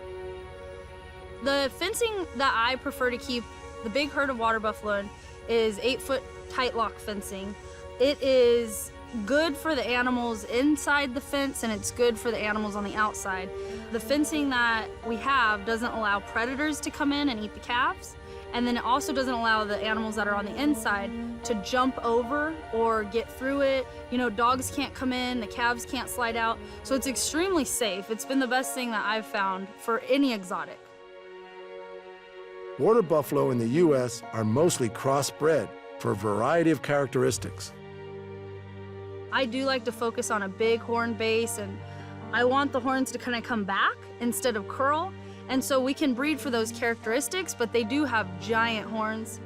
Some are better than others, like domestic cattle. Some have big horns and some don't, but I do like the big wide ones. Those are my favorite. In the wild, those giant horns are used to establish dominance and defend themselves from predators. In captivity, they ensure the water buffalo remains an outside pet. I would never have any of those in my house. They have been in my house, all of them. It's really fun, you know, when you're like, hey, walk around the corner, you have a water buffalo following you, or a zebra. I mean, you know, it's fun to stand out. And I've taken these animals, surprisingly, I've actually used them all on set. So I've done a few things in the entertainment industry, and I've had zebras in elevators, I've had water buffalo on stage. I mean, the things that we've done with animals are pretty impressive. I think anything can be done with patience. In keeping with her obsession for four-legged creatures, Dominique has most recently expanded her herd to include camels. Camels are interesting. I have owned up to 20 of them at a time. I have had Bactrians and I've had dromedaries. A Bactrian is a 2-humped camel, and a dromedary, which is the most common, has 1 hump. And we've used those in the entertainment industry. They're very hardy, easy to keep, very sweet, good animals. Really, really neat. Compared to her zebras, camels are very easygoing and easily trained. They're very emotional animals, so they're the type that you want to ask, which you should do with everything, but you ask them, you can bribe them, and you can typically get whatever you need done accomplished. Their large size can make camels dangerous, but Dominique is more concerned about their lack of manners. Camels do spit. It's a learned behavior, so they don't typically just spit on you. But in my experience, as long as I don't have one that spits, none of mine spit. But if you get one that starts it, 5 will follow. They do bite. Camels are very, very notorious for biting. If you go overseas, you'll see a lot of them with a little nose mask, kind of a guard. I've seen some pretty good camel bites. But for the most part, it's like anything. If you work with them and not against them, you have a great relationship with any animal.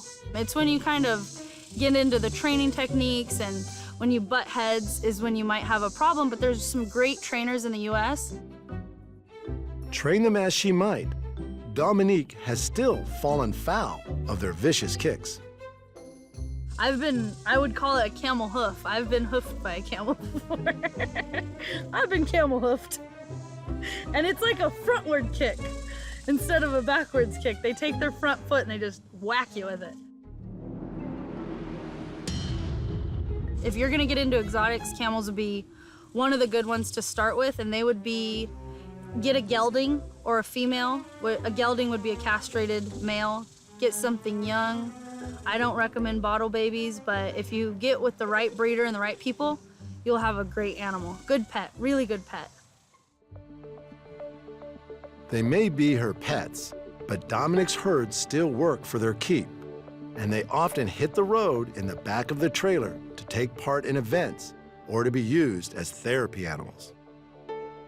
I think that any animal likes to have a job, whether it's being ridden or interacted with in therapy sessions, anything like that. I think animals do like to have a job and a purpose.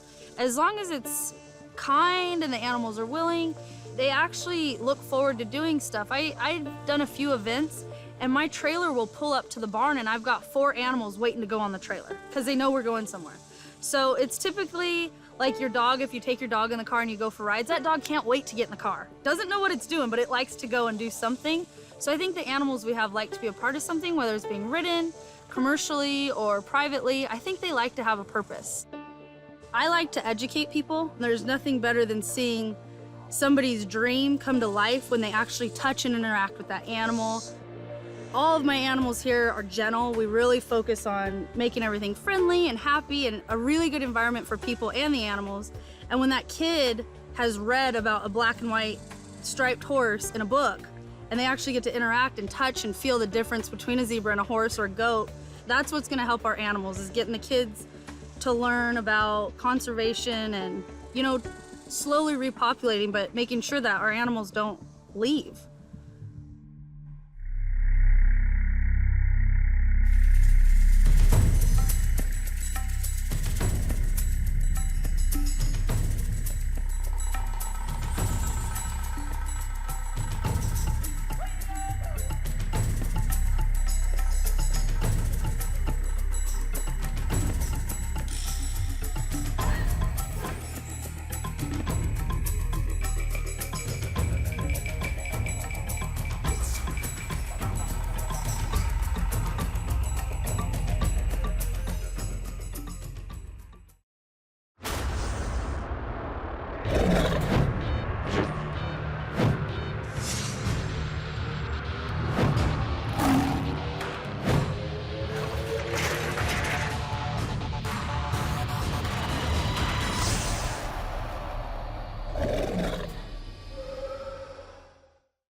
Humans have had a close relationship with animals for thousands of years.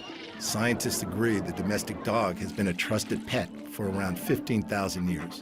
And cats became part of the household from 10,000 years ago. And now it's estimated there are at least 600 million pet cats in the world. Exotic pets have also been kept for thousands of years. It's well documented that the Egyptians kept baboons as pets, and exotic animals kept in the home feature in many ancient texts. In modern times, the keeping of exotic pets has increased. A staggering statistic is that there are more tigers in the US alone than there are in the wild. Animal owners truly believe they are playing a role in preserving the numbers of exotic animals. But on the other side of the debate, there are those who believe it is a cruel practice to keep any animals in captivity. This series explores the issues from both sides, from those who know the dangers,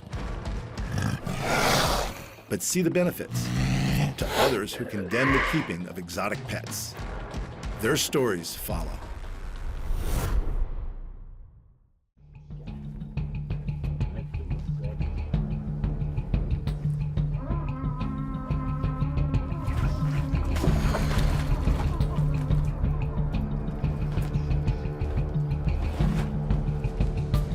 His mum actually has put me in hospital for 24 hours, where she bit me when I was feeding her and damaged a tendon. And if I release any pressure off him, he will know that, he'll feel it, and he will then react to that. Extremely strong, extremely strong. You can stress him out too much, yeah, but when he's that little, he's okay. Because they're not going to attack you just because you're there, but if you land on and get too close, it's like anything, you're in their space, they're going to let you know. But look at that, it's beautiful, isn't it? Yep, okay, yeah, okay. I might put him back so he doesn't stress out too much.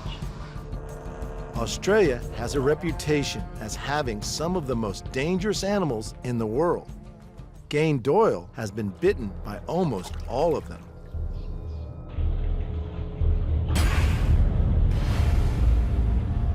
I'm not pulling out the other olive of that, because then we'd have a lot more blood shots.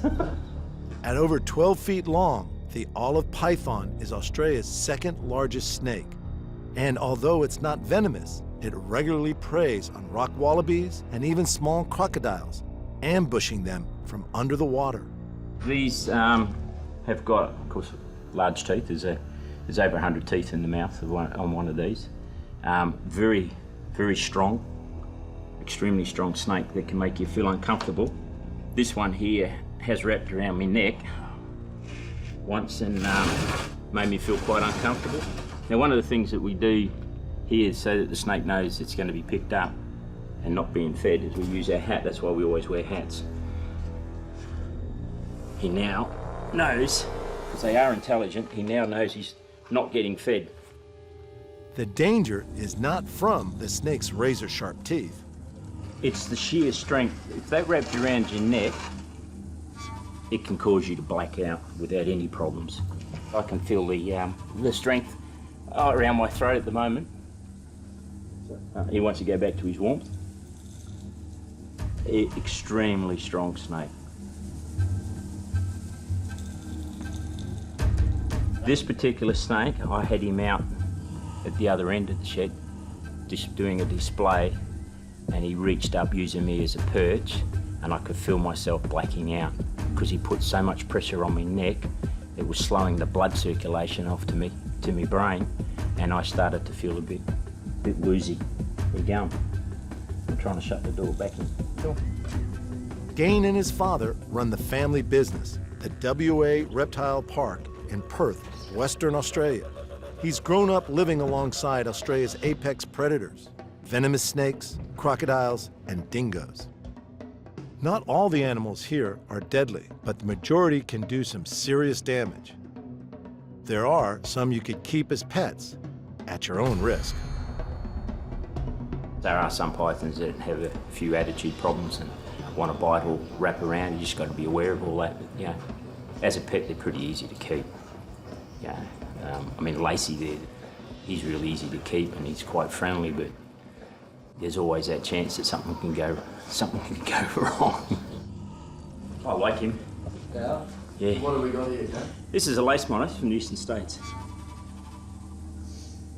A lot of people in the eastern states have these as pets. And this one here has bitten me.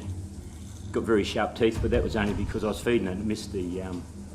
It missed the rats that I was feeding it that day and grabbed all 5 fingers on one hand. The claws and the teeth are extremely sharp.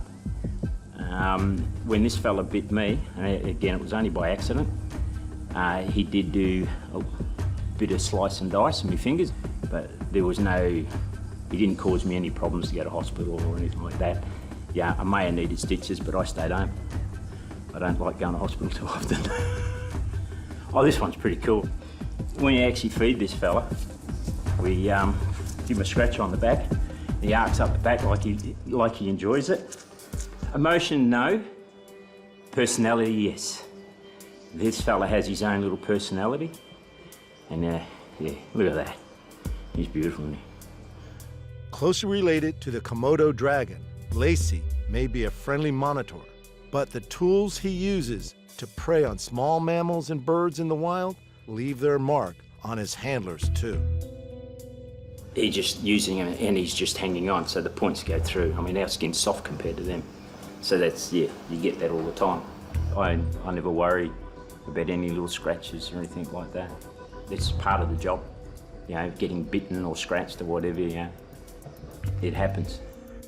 It's not the nicest of feelings, being bitten. But with this type of job, it can happen if you don't pay attention to what you're doing. A small scratch or even a large bite from a monitor lizard or a crocodile may not bother Gain too much, but surely a tag from one of the world's deadliest snakes would slow him down. Australia have 17 of the top 20, and this is one of them. And this is one of our local snakes for Western Australia, which is a dugong, which is a brown, but it's our local one around the Perth area. This one here got me in 2016. He wasn't in this cage, he was in another cage, and I was cleaning him out, and I had the words go through my head, turn on the light, and I didn't turn the light on. I hooked him, and he grabbed me. So I don't know which end I was trying to lift, and he actually bit 2 fingers, and envenomated me. It was about 25 minutes before I felt any effects, and then spent 30 odd hours in hospital getting one lot of antivenin, and my kidneys stopped working, Don't know, I guess now that we've got a special relationship, me and him, he's had a piece of me and I've had a piece of him. Just extremely nice snake. Not only does Gain still consider the snake that could have killed him to be an extremely nice snake, he takes full responsibility for the incident. He knows only too well how serious the consequences can be if you make a mistake with a deadly predator. If you get too, a bit blasé or anything like that, and you take your brain out of gear, you can pay them and make a mistake. And every now and then you do that, and some can be fatal, or you can end up being crook. I mean, I've made 2 mistakes with 2 venomous snakes in 40-odd years, and it's knocked us around and all the rest of it. But my fault, not the snake's fault, because I was choosing to do something that I shouldn't have done. While it's certainly unconventional, Gain forms rewarding bonds with animals that many would never consider having as pets.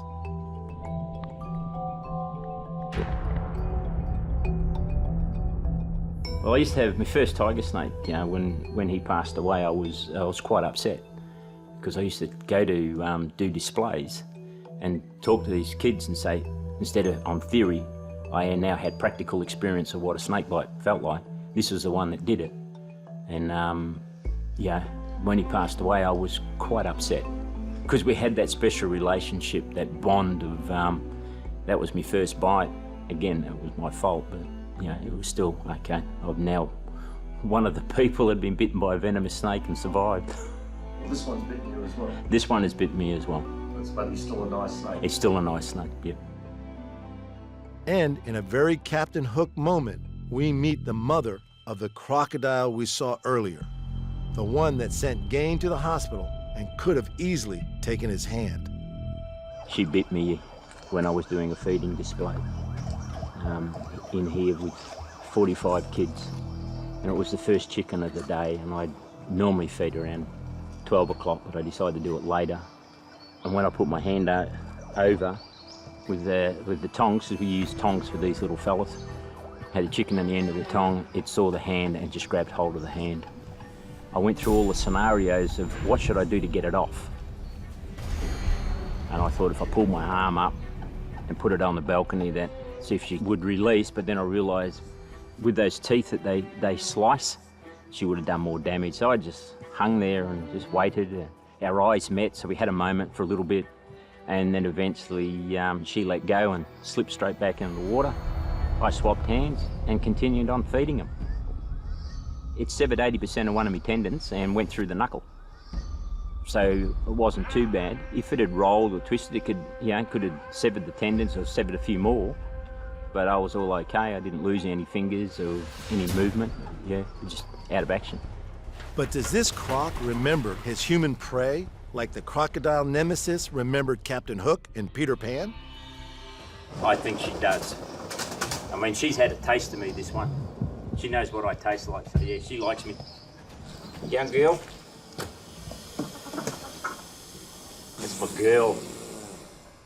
Gain's experience working with crocs means, despite their previous encounter, he's not concerned about getting too close this time. She stays there, because I'm not moving any further to her. She's already let me know that she doesn't want me any closer by a bit of a breathing and huffing at me. I feel quite safe here. She's not going to move any further from where she is. And again, it's the colder weather, and if she was warm, she'd be straight into the pond if I was getting too close. They're not going to try and attack. I've been closer to one and actually fed one closer. And it did get me when it jumped up to when feeding. It jumped up, missed it, and just caught me on the hand. And I was right next to it feeding it. Yep, that's the boy and the girl. They're the dingoes. Go and see them. Australia's wild dogs, dingoes, are sometimes kept as pets, but most owners will tell you that they can never be completely domesticated. This is Blondie, and she's a good girl. When we first got Blondie, she broke out of her her pen. She found a very small hole, about 6 foot off the ground, and climbed out. But she's so blonde, she showed me where the hole was so I could fix it. Didn't you, Gil? Hey? Hey? How about we go and see Max? Hey? Are they allowed to come in, Max? Come on. Hey?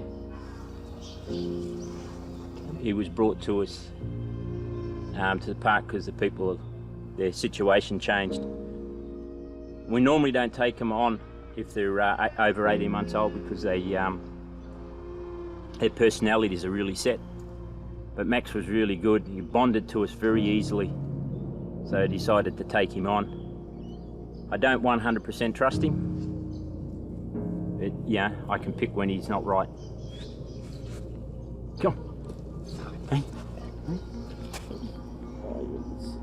The only thing with dingoes, you can't train them. They don't come when you call, but they're highly intelligent.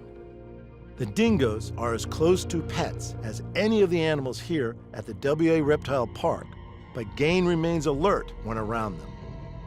They still have that killer instinct. They'll still knock off other animals.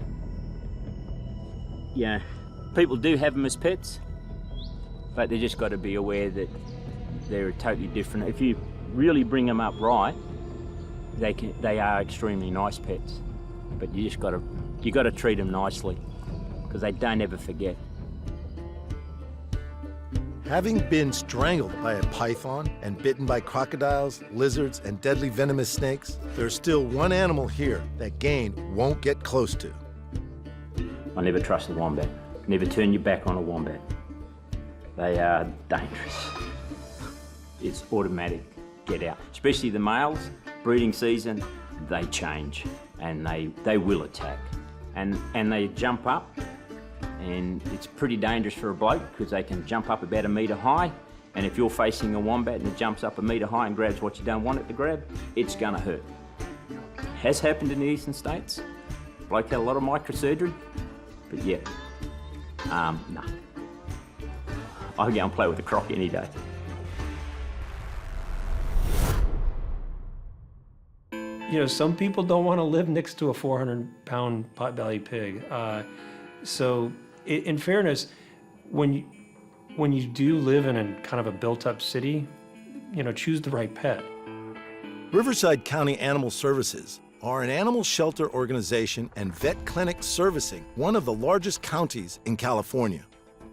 We cover everything from the city of Riverside, which is a large metropolitan area, all the way out to areas out in the Coachella Valley, which are just undeveloped open areas of natural desert. So we get a little bit of everything.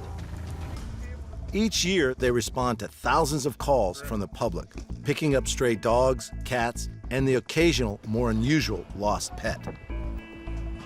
Riverside County Animal Services, we are a sheltering service to all the stray animals that come in. And of course, we handle a lot of field service work, and that's our officers out in the field retrieving mostly stray dogs and stray cats, and the occasional stray crazy thing, you know, whether it be the occasional monkey, alligator, Burmese python, or somebody keeping a deer as a pet. We got a call one afternoon that a woman, her 2 dogs, had cornered an alligator in her backyard. My dispatcher gets on the radio, dispatches it to me, and I kind of made a smart aleck remark of, sure, I'll go pick up the iguana, thinking that they just saw an iguana and thought it was an alligator. I rolled up to the house, got out of my truck, see 2 dogs barking at something in the corner, walk over, tell the woman to grab her dogs, and sure enough, there's an alligator in her backyard. It's interesting because we get a lot of different snakes that come from like where they come into people's yards, but we have interesting calls too where someone will call for a snake like this. I had a snake just like this, Southern Pacific, that a person called us that they found this snake in their yard and they were in the middle of the city of Riverside and they conveniently had it contained in a terrarium. And so when I GPS'd the address to try to re-release the snake, I was just thinking to myself, there's no way that this snake ended up in the middle of downtown Riverside surrounded by blocks and blocks and blocks of residential housing. So they obviously went on a trip to the mountains, who knows what, took the snake out of the wild again, and then probably the wife or something was like, heck no, you're not keeping that snake. And so they called, you know, animal control and said, oh, I found it in my yard, you know. but stuff like that happens fairly frequently. You know what? Most of the time it's a legitimate call where you can see, you know, their house is butted up against, you know, natural landscape, and it's like, yeah, if you're going to build your home on their habitat, they're going to come into your yard. But occasionally we get these strange kind of calls. I've personally got one call where someone had a rattlesnake that they had caught and taken it home, stuck it in a china cabinet, put duct tape across the door of the china cabinet and stuck a brick in front of it and had it in there for a week. And then they quickly realized that they couldn't safely open the door to feed it and didn't know how to care for it. So they ended up calling for help, and I ended up having to go in and remove the rattlesnake out of a china cabinet. So that was a pretty poorly thought out plan. And it's often poor planning and lack of knowledge that puts exotic pet owners and their neighbors in danger. The animal, when it ends up doing something really bad, the person always says, but he was always so calm and never showed any signs of aggression. But it just takes one time, right, for that person to suffer serious injuries and in some cases death. So the onus is really on that person that owns the exotic, legally if they have it permitted, to protect their fellow neighbors. In 2009, a 330-pound pet tiger escaped from her enclosure and was discovered in the backyard of a very surprised 79-year-old woman in Ingram, Texas. A 275-pound pet cougar escaped from his cage in a Florida backyard menagerie and killed a neighbor's dog in 2012.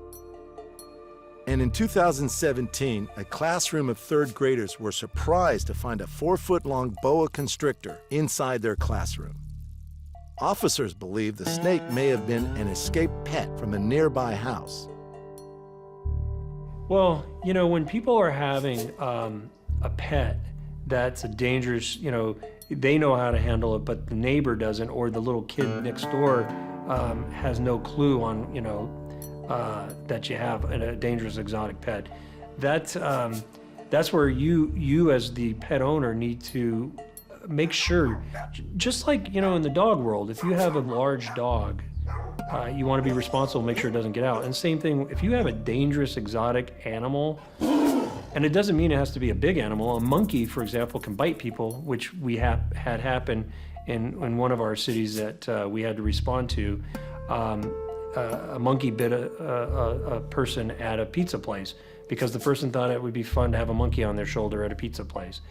And so you gotta draw the line sometimes with having a cool pet that's cool for you to have, but making sure your community members are protected and safe. And that would be our message to those folks, is make sure that exotic is not gonna harm anyone. One of the most common exotic animal escape artists is the snake, and the Riverside team are often called to retrieve venomous reptiles from suburban areas. So both of these guys are from the local area that were brought in by our animal control officers, and I keep them purely for the purpose of using them for training, for rattlesnake safety and handling. So this one is a western diamondback rattlesnake, and how we came across this one was that there was a woman in Palm Desert who had to be put into a care facility, and when they went in to get her out of the house, she had this snake in an aquarium in her house, and it was a little 10-gallon aquarium. The snake was a really tiny little baby, probably just born that year. And so it was a little 10-gallon aquarium with a fish toy in it, like you would see in a fish aquarium, like a sunken ship toy. So she was trying to keep it as a pet. And so because we don't know the exact location of where it came from, you can't just take it and relocate it and throw it back outside. So for us, the only options are either, you know, you find a home for it with a research facility, or maybe an educational institution. Otherwise, it has to be euthanized, unless we know of the natural area where it came from and we could relocate it within its home range. While Kim provides Riverside officers with venomous snake handling training, there's no way they can train for every possible animal encounter. Burmese python is a common home pet, or at least in the state of California it is. Another county officer, she got a call in the middle of the night that a 30-foot snake was going through this person's front yard. She shows up on scene, calls me in the middle of the night, wakes me up, and says, "Hey Dylan, I need some assistance. I have a 30-foot snake." So I thought she was just joking with me at first, and sometimes we joke with each other and give each other prank calls and stuff like that. But I made it down there, and sure enough, there was a large snake under these people's, I believe it was a eucalyptus bush that was going alongside the fence line. All I did was grab it with a catch pole, got that around its head. The snake obviously coiled up around the pole, and then we just carried it to the truck like a rotisserie rack. One person on one side, one person on the other side. We put it in the truck like that. We'd let go of the loop, and it hung out in the truck for the way back. You know, a lot of the training for some of these exotics kind of happens like that moment in time. You don't really respond to a domesticated deer call every day. When it comes to like a Burmese python, it's, you know, the officers, they're really good with their control stick, or the catch pole as it's known. Some of these are just really kind of bizarre calls that they just have to use their instincts. Bear in mind, the officers are dealing with some of the most vicious dogs that you might see walking the street. Some of them are bully breed dogs. Some of them are very aggressive. And these officers don't scare easily. In fact, I think the Burmese python scared that one officer more so than a large pit bull coming at her. Those are just such weird, odd calls, and you don't really know how to handle the Burmese python, and you don't want to get choked to death. So those types of calls are sort of like, you know, you learn as you go sometimes. Every call out comes with a risk, and Riverside officers can just never be sure what they'll encounter when they arrive at a scene. At the time of it, it's a little hectic and scary just because you don't know if it's fully domesticated. A lot of people, they have these quote-unquote wild animals for pets and never socialize them properly, so sometimes they will bite or do other things that aren't foreseen. Much of what Riverside County Animal Services does also involves educating the public about choosing the right pet and then providing that pet with the appropriate care. Those folks that like, for example, to have a Burmese python, sometimes they get them when they're young, and then they're not really fully educating themselves on just how large those snakes can get. And it's not the easiest pet to care for once it's an adult pet. I mean, they get 20 to 30, you know, they get very long and very wide. And when you go out of town and you ask your buddy to, you know, feed your pet, make sure the buddy knows how to close the tank of the Burmese python securely, because that's when you get into problems where, you know, the next door neighbor finds out that you have a 20-foot Burmese python. Educating the general public on exotics is important because some people like to have interesting pets, and then when it comes to animals like a tegu lizard, quite an amazing critter, but they can get big too, and your neighbor may not want to see that tegu lizard knocking on their front door. So, you know, it's really making sure that that exotic pet is going to stay in your property and not wander off, because that can really scare the heck out of somebody if they are finding out that you own that tegu lizard and they didn't know that.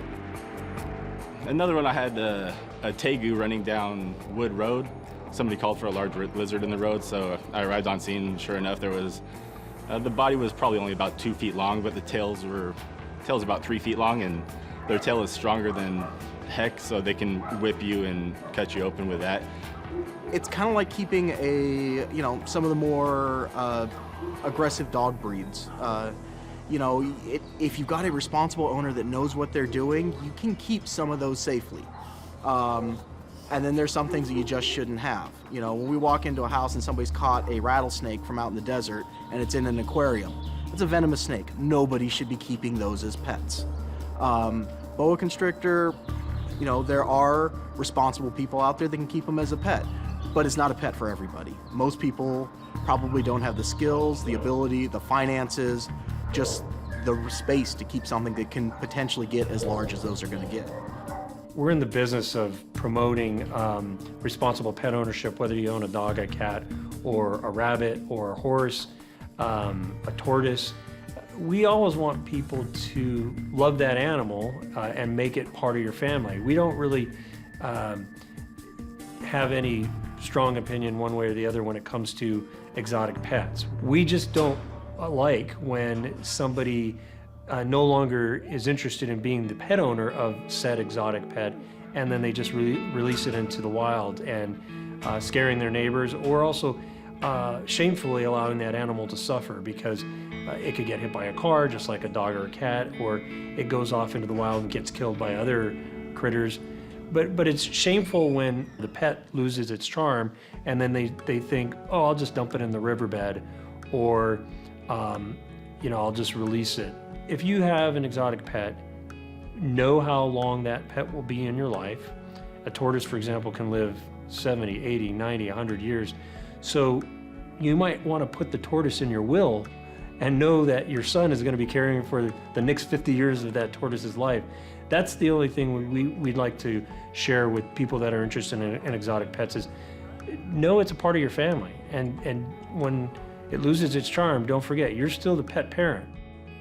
The officers at Riverside County Animal Services have dealt with everything from escaped emus to roaming reptiles. And when it comes to exotic animals, they've seen firsthand that too little knowledge can be a dangerous thing. I think that, at least here in California, for the most part, with stuff that could kill a human being, I think that those who have them that do it legally are able, okay, but they have to reach such a bar, there's such a high bar for them to get to those proper permits and stuff. I'm kind of okay with those people. It's the backyard person who doesn't know what they're doing and doesn't have that training and hasn't gone through all the permitting process and the inspection process to try and keep a lion or a tiger or, something else along those lines, that it's a recipe for disaster. You can go to any zoo, any private place in the United States or around the world, and as soon as there's a fence, you don't have to treat them like a tiger. They're not predators anymore. They're just beautiful, interesting, and here for our enjoyment. From the fashionable Victorian menagerie to the animal stunts we see in modern movies, exotic animals have long performed for our enjoyment and entertainment. But what happens to the animals when they can no longer perform? Many end up at sanctuaries like the Performing Animal Welfare Society, a 2,300-acre natural habitat wildlife sanctuary located near San Andreas, California. This unique facility is currently home to 9 elephants, 4 lions, 1 black leopard, 7 bears, 22 tigers, and co-founder and president Ed Stewart. This is Kim, and she's in there with Roy and Claire. She's 15 years old, came out of a roadside zoo in New Hampshire, and was scheduled to go to the pet industry. Somebody intercepted her and brought her to us when they were just cubs. Hi. Hi. I know. You're a wonderful girl. Yeah, you're good. PAWS provides homes for retired or mistreated animal entertainers and investigates reports of abused performing and exotic animals. Unsurprisingly, Ed has strong feelings about exotic animal ownership of any kind. I know that there are some good facilities and some are good, some are bad, but the ultimate goal for all of these places is a little murky to me. Is it to return animals to the wild? Is it to teach people about animals, I think all of it is ineffective. In the history of the world, nobody's taken a captive tiger and put it into the wild. And with the shrinking habitat, it's never going to happen. So reintroduction is a pipe dream. It's not going to happen. And while some may argue that captivity is a valid way of preserving a species or educating the public about conservation, others, like Ed, believe that captivity changes an animal to the extent that it is no longer anything like its ancestors. Our mission is to give the animals that we take the best life we can give them, knowing that we can't give them a normal life. We can't give her a natural life. She's 15 years old and she has never had to catch her dinner, never had to hunt for her food. We have provided everything. You put an animal in an enclosure, whether it's a big enclosure or a small enclosure, you have totally changed their life.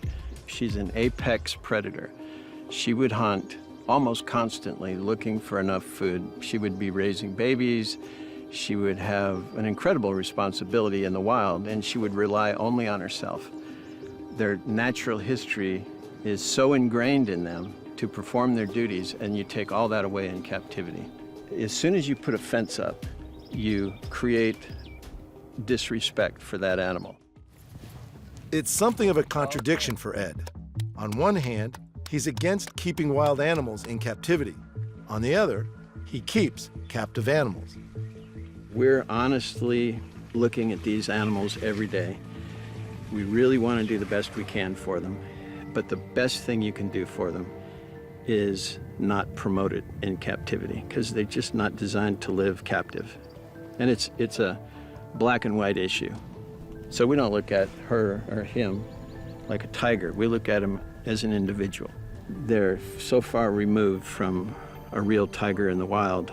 We know we have to do absolutely the best we can for them and give them the nicest place we can to live and the best vet care. But if we had a breeding pair, I would be heartsick if I was the one responsible for creating a litter of baby tigers that would have to live their whole life in a cage. You know, it's just basic freedom for a tiger to be wild. Paw's Director of Veterinary Services, Dr. Jackie Guy, has the job of ensuring that all the animals are kept healthy. Many of the problems she sees are a direct result of captivity. Animals in captivity, especially wild animals in captivity, can develop all sorts of problems that are unique to captivity that aren't found in wild populations. So as a captive wildlife veterinarian, I would say probably 95% of the problems that I'm seeing in my patients are related to captivity in one way or another. An example of that is this is a tiger. These are radiographs or x-rays of a tiger's spine he's an adult. He's not an old man by any means, but he's a mature adult. And he's got significant arthritis that, you know, would not be seen in a wild tiger. This is an early onset of really severe arthritis. And the problems Dr. Jackie sees associated with captivity are not just physical health issues.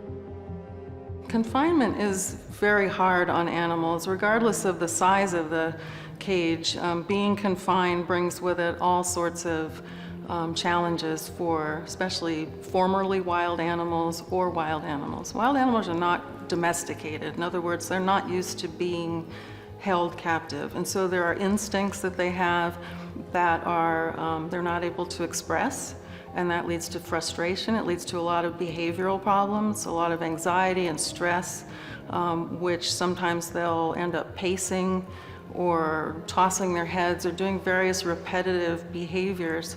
And we've all seen that. We've all seen a pacing bear in a cage or a tiger in a cage. That's abnormal. They don't do that in the wild. Also, a really sad thing is when an exotic animal begins to self-mutilate or damage itself, pull its hair out or pull its feathers out. And that's an unfortunate consequence of stress, of being in captivity. Winston one of the sanctuary's current bear residents has only recently stopped displaying those telltale signs of captive boredom. Captivity, it's a challenge. When you look at California mountains, that's where they should live. The Smoky Mountains, Florida, they're all over the United States. And when they're in captivity, a lot of times, they're one of the worst pacers, one of the worst at rocking their heads. They just don't have anything to do. As former pets or performers, the animals here are accustomed to being around humans. And many involved in the exotic animal ownership debate believe that they should continue to enjoy human companionship.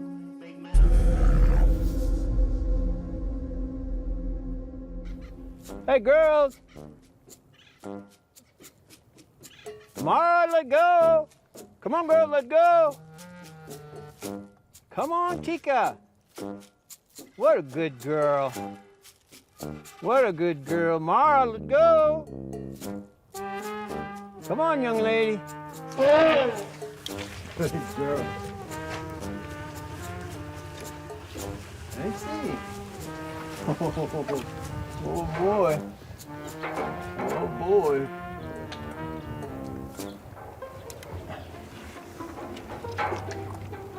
See their teeth, they're made for eating. You can see it in there. They're made for eating branches and hard brush and eating a very low protein, high fiber diet. We don't ever teach them tricks just to teach them a trick, but in order to check their teeth, it's good to be able to handle them a little bit. We don't go inside with them, but we do it from the outside. Elephants can be really, really excellent patients. They're very intelligent, they enjoy interacting with us, and we use positive reinforcement training with our elephants, meaning they choose to participate in their own health care, and they're rewarded for that. They're never punished. And so, consequently, it's actually quite easy for me to provide veterinary care for such an intelligent species. They're very easy to work with. They voluntarily will allow me to draw blood, take x-rays, work on their feet. Even more invasive things like collecting a small biopsy, things like that. They have learned that we're not here to punish or harm them in any way, so they're actually really good patients. But not all of Dr. Guy's patients are as cooperative as the elephants. It can definitely be dangerous being around dangerous exotic animals, dangerous wild animals in captivity or free-ranging for anybody, including an owner of an animal, but certainly for the veterinarian. And so again, it takes somebody like myself who's had specialized training to know how to safely treat these animals, but there's always the potential for, somebody to get hurt. And although Ed feels that captive exotics are no longer the predators they would be in the wild, even he has no doubt they remain potentially deadly. Predators know that they're predators. They don't know why, maybe, that they're focused on vulnerable things, but they do. Somebody with crutches, somebody in a wheelchair, somebody who's lagging behind, they know, even though they don't have to, it's just part of their nature to stalk and maybe hunt. And while many owners of exotic pets do provide for all their needs, caring for such unusual animals proves too difficult for many, and they often arrive at sanctuaries with a host of health issues.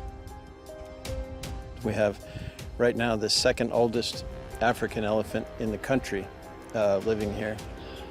It's almost like a retirement home in some ways, especially for elephants. You know they're getting old. You know they have arthritis before they get here. Sometimes they have foot problems, toe problems, infections, or bone problems. And so you just want to give them as many good years as you can. In a sanctuary situation, you rarely see, young, healthy animals in need of placement. They are oftentimes the product of almost what I would call a puppy mill for tigers. where they're just breeding and breeding and breeding, sometimes for photo shoots and things like that, with no regard for what happens to them after that function is complete, when the tiger is too big to handle or too big to use in public contact or films. A lot of times they're viewed as disposable, and most of them are unhealthy. They'll come to us with all sorts of issues, vision problems, crooked legs, arthritis. Early kidney disease is very common, and some of those conditions are genetic. They're congenital problems that are passed on from generation to generation. For many animal advocates, freedom is the ultimate goal. But once an animal is already in captivity, options are limited. We do what we can, but we can't give them what they should have, and that's their total freedom. Nothing would make us happier than to release these guys to where they should be. But the fact is, they would not be able to do it. They wouldn't have a herd, they wouldn't know what to do, and they'd probably die within a few weeks or less. Okay, we gotta go. We gotta go. You can't eat this whole bucket. Our happiest times are when we see them up on the hill like this, grazing on fresh green grass. When you have a sanctuary, you live for moments where the animals are doing something that they would be doing in the wild. So if they're in a mud hole, if they're grazing, if they're pushing on a tree, if they're tearing branches off, those are all kind of rewarding times for us. But it's not a substitute for the wild. While Ed may be able to provide the illusion of freedom to the animals in his care, he's very aware that true freedom is something they'll never know. If any of these animals could go free, if all of them could go free, we would load them up tomorrow and take them home, take them back and let them go. And I think it's a responsibility for us to tell people the truth about captivity, at least our point of view. And if we don't win the argument, that's okay. We're not going to beat anybody over the head. But I think if you take a step back and look at captivity, it hasn't worked. It's bad for individuals. It's not helping species. So it's time to change the model. Go to the woods, go to the creek, turn over some rocks, look at the animals, teach your children respect for nature, just basic respect for nature. I think that's the starting point. And if we can't turn it around, we can't turn it around, but let's not make tigers and bears and elephants live in enclosures for the rest of their life, generation after generation after generation, for really no reason.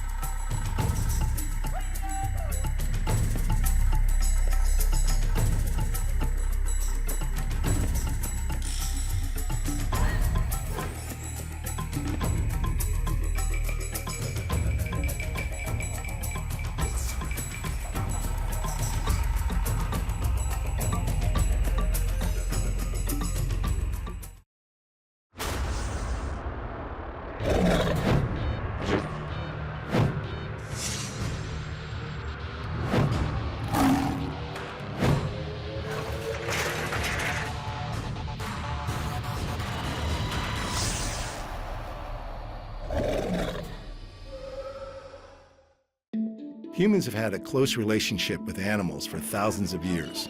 Scientists agree the domestic dog has been a trusted pet for around 15,000 years. And cats became part of the household from 10,000 years ago. And now it's estimated there are at least 600 million pet cats in the world. Exotic pets have also been kept for thousands of years. It's well documented that the Egyptians kept baboons as pets, and exotic animals kept in the home feature in many ancient texts. In modern times, the keeping of exotic pets has increased. A staggering statistic is that there are more tigers in the US alone than there are in the wild. Animal owners truly believe they are playing a role in preserving the numbers of exotic animals. But on the other side of the debate, there are those who believe it is a cruel practice to keep any animals in captivity. This series explores the issues from both sides, from those who know the dangers, but see the benefits, to others who condemn the keeping of exotic pets. Their stories follow.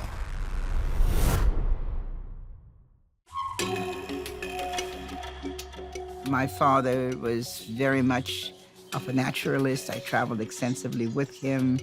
My preference of abode is to be in the middle of nowhere. I like the outdoors. I like animals. I like to live amongst them. Martine Collette grew up surrounded by wild and exotic animals. As a child, she spent time on safaris in catching camps that trapped animals for zoos around the world. As an adult, she decided that helping animals would be her life's calling. In the 1960s, Martine was a successful Hollywood costume designer. By 1976, she had 50 animals and had purchased 160 acres in the Angeles National Forest, creating the Wildlife Way Station. I was probably the first sanctuary of this type created in the United States. However, my start was in Hollywood. It was fashionable to have exotic animals as pets. And my husband was in the motion picture industry. And so I got to meet a lot of the people who had exotic animals. And pretty soon, generally sooner more than later, they had issues with having those animals. And they would call the zoo and they would say to the zoo, I would like to donate my ocelot, my monkey, my leopard, my whatever. And the zoo will say, well, no, thank you very much. We have all the ocelot, leopards, monkeys that we could use, and thank you very much. So what do you do then? And then the Hollywood phone lines began to ring, and then somebody will say, well, didn't so-and-so marry some gal that came from Africa? And that made me an expert in every field, right off the bat. And I took my first animals in the early 60s, and they have not stopped coming into the 2018s. Since it opened, the Wildlife Way Station has rescued, rehabilitated, and given permanent sanctuary to over 76,000 wild and exotic animals. Yet Martine still recalls the sanctuary's first acquisition. Yes, it was a mountain lion. It was on exhibit at a show in this very small cage. I felt sorry for it, and I said I would buy it from you. And it wasn't until some months later that I realized that by purchasing, I was contributing to the very issue that I didn't want to see happen. And of course, we learned.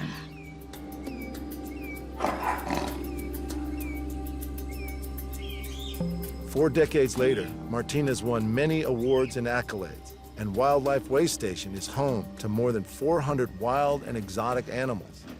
Still, Martine considers improving the lives of the animals to be her greatest achievement. Being able to make a difference for however length of time to the quality of life for the animals. Animal care is always the most important thing.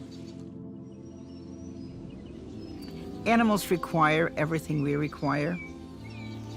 Food and shelter and an opportunity to raise young and an opportunity to be able to move and an opportunity to be able to live a life for which they were designed to live a life. And being somebody's pet in a household is not necessarily giving them that. I'm not going to say a blanket statement that all pet owners are bad people. They're not. But when you look at the amount of unwanted animals that are exotic animals, you sort of have to say and ask yourself, maybe you should take a piece of the Hippocratic Oath.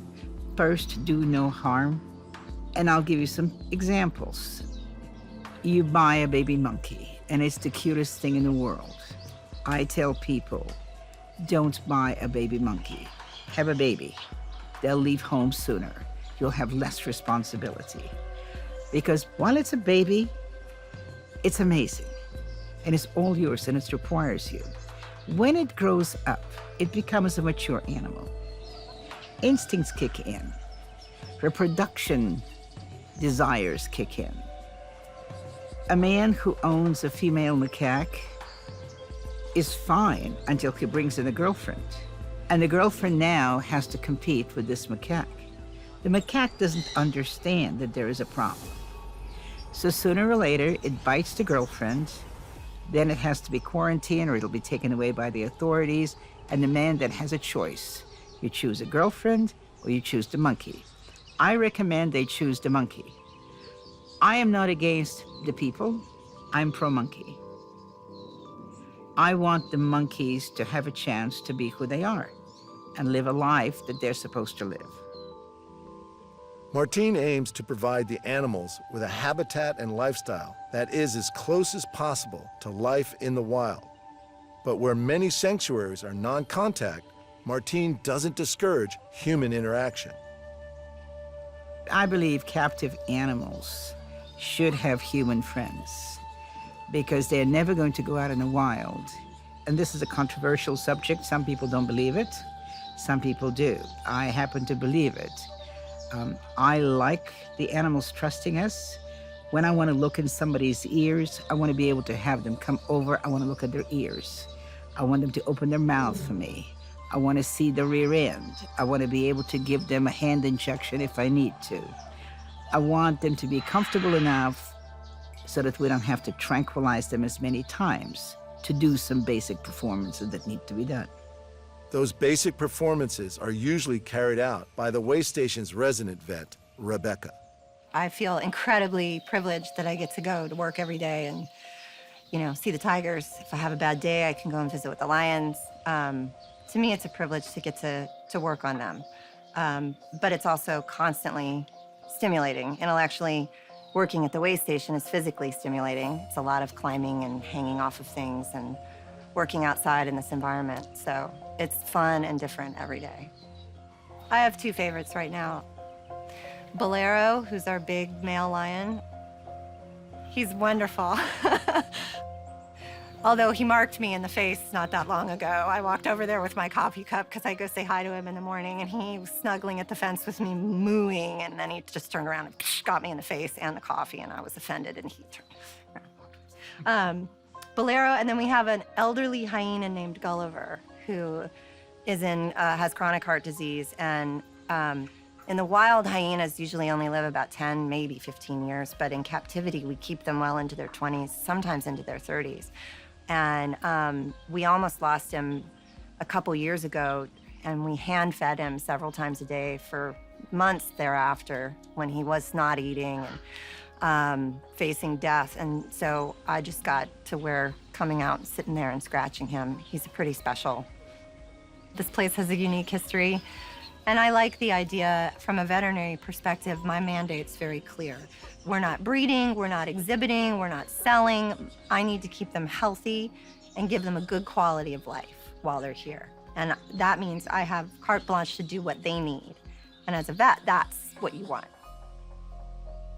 Much of Rebecca's work needs to be carried out with the animals under a general anesthetic. After all, the Wildlife Way Station's residents are dangerous wild animals, and incidents at sanctuaries are common. In 2013, an employee at Joe Exotic's Greater Wynnewood Wildlife Park lost a hand in an incident with a tiger. In the same year, an intern was killed by a lion at a sanctuary in California. And in 2016, an employee was attacked by a crocodile in an Australian wildlife sanctuary. As you'd expect, Martine has strong feelings about exotic pets. A lot of people like to keep reptiles. And by and large, reptiles can make excellent pets. They can. There are things like ferrets, and they're very playful, and they enjoy, and they have a wonderful time. So yes, there are smaller animals that make great pets, but it can't scare the neighbors. It shouldn't be able to eat the people. It shouldn't require such care that you are being cruel to this animal. The animal has to get something from it for their own life. It's got to be good for both parties. And yes, I know there are wonderful pet owners in the world. There are. But when you look at a whole, when you look at the entire animal welfare, again, I go back to my Hippocratic oath. First, do no harm. And if you cannot guarantee that every animal is going to be well and happy, then you probably shouldn't do it. Although Martine is against keeping wild animals in captivity, she's realistic about the possible benefits of captive animals. This is a very difficult argument, and there's lots of pros and cons, and it depends who you talk to. I find that most people, unless they have seen something, smelled something, touched something, felt something, basically it's not in their world, and it doesn't mean a lot to them. I think children need to see the wonder and the magnificence of animals. They need to be able to connect to animals some way. And I know a lot of people will say, yes, but there is films and there is pictures and there is books. It's not the same. There are pictures of apples and there are pictures of trees, but it's not the same as an apple and a tree. So I don't know what the future is going to bring, but for the sake of the animals, I think for people to care about something, for them to protect the animals, they need to care about the animals. And to care about the animals, they need to be able to relate to these animals. They need to be able to identify with them. They must have some connection. Otherwise, why would they care? So I think it's important that we always maintain a connection with wildlife as well as domestic life. Whether that be wild animal parks, or whether that will be zoos, or whether that will be some other arena they will yet to be developed. But I think people need that. And after 40 years in animal rescue, Martine also applies her pragmatic attitude to the future of facilities like hers. Ideally, all of us should be striving towards putting ourselves out of business, ideally. But then there is the real. And I'm not sure it's going to happen in my lifetime. Perhaps it will, but I doubt it. I would never want to see a world without animals. I would never want to see a world where children do not live amongst animals. To me, it is absolutely critically important that people learn where we come from, who we are. We are a species like any other species. We're just smarter. But our roots are in the same place with everybody else.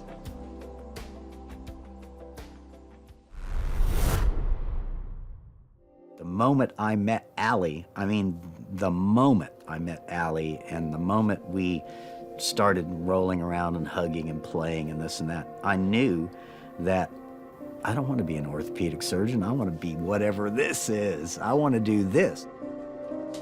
Bob Ingersoll never realized his ambition of becoming an orthopedic surgeon. And Allie would turn out to be the chimp that changed his life. Allie was the older brother of a chimpanzee named Nim Chimpsky. In 1973, 2-week-old Nim was given to a family to be raised as a human. The story of the controversial experiment was told in the 2011 documentary, Project Nim.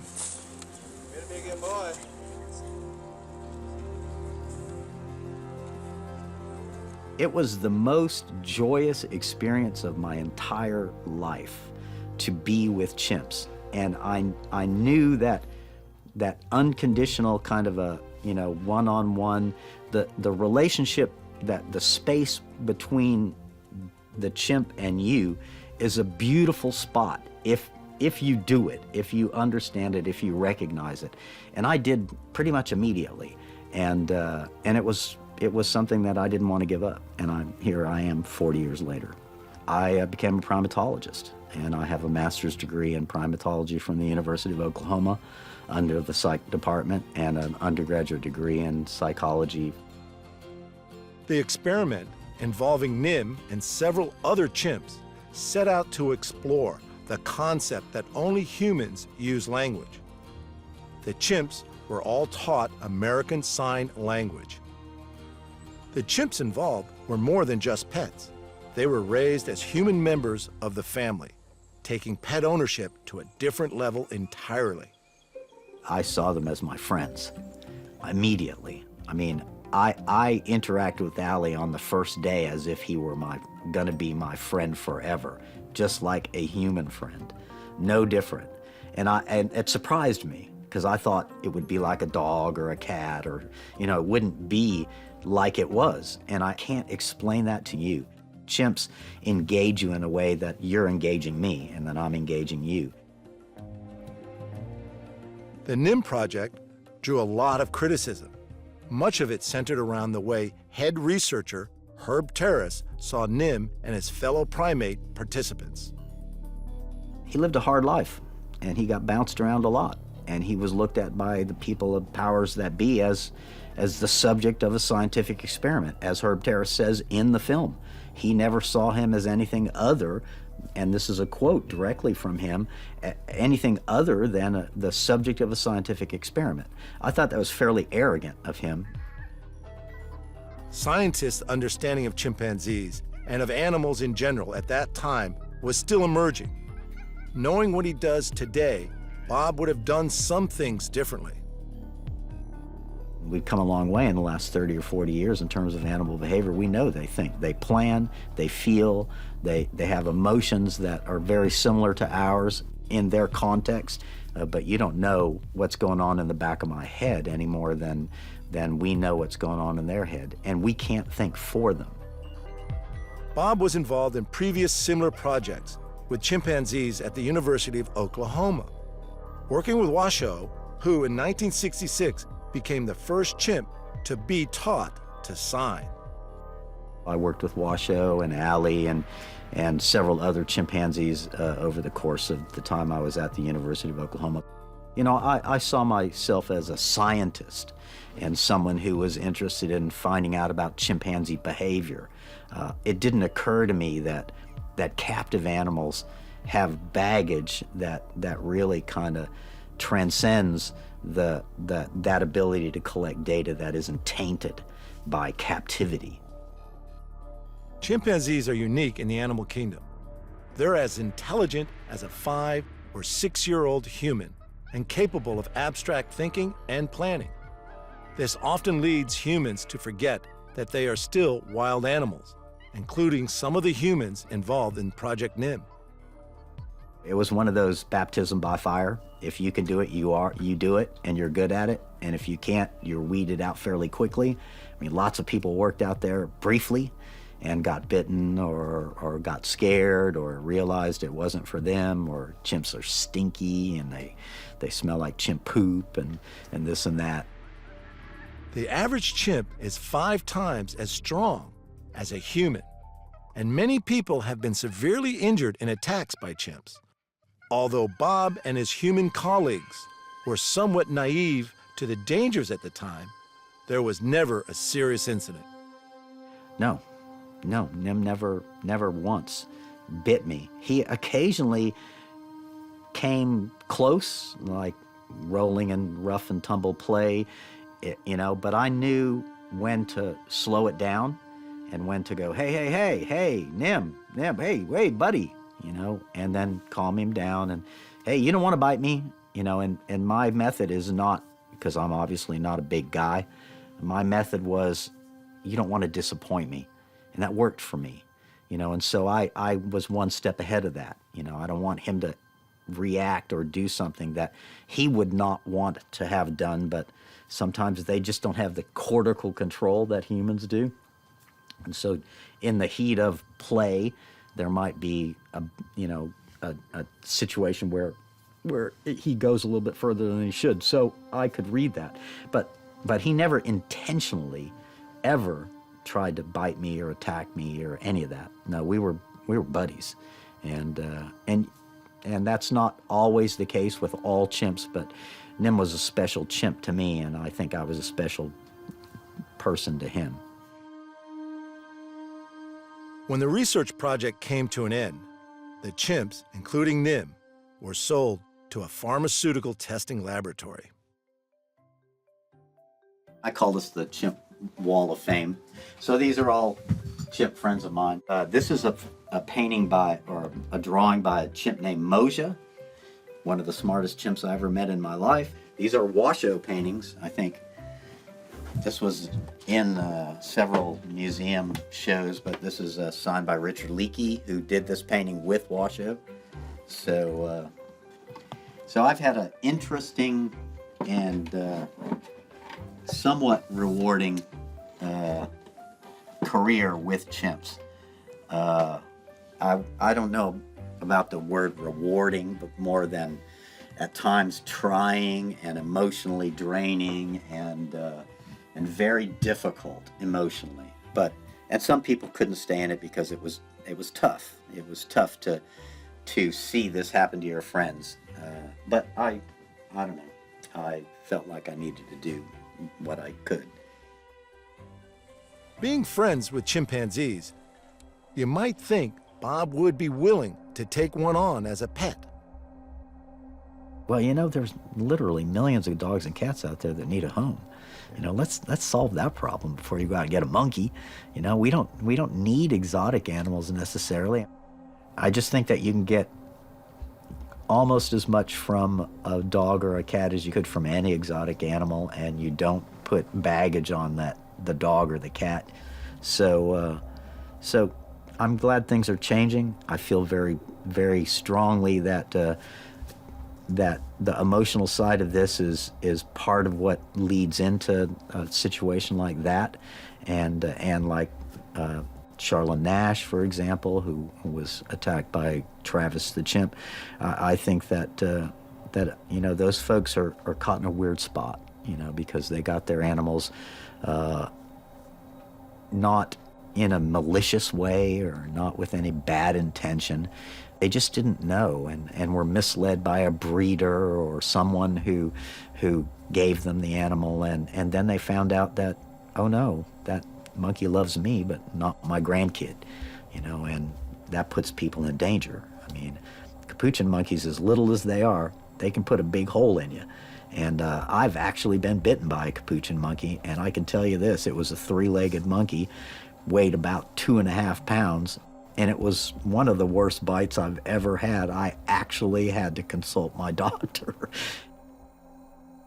When the NIM study ended and the subject sold to medical testing, Bob's life path was again decided by a chimpanzee. He began to get involved with animal activism in an attempt to save his chimp friends from what he saw as a tragic fate.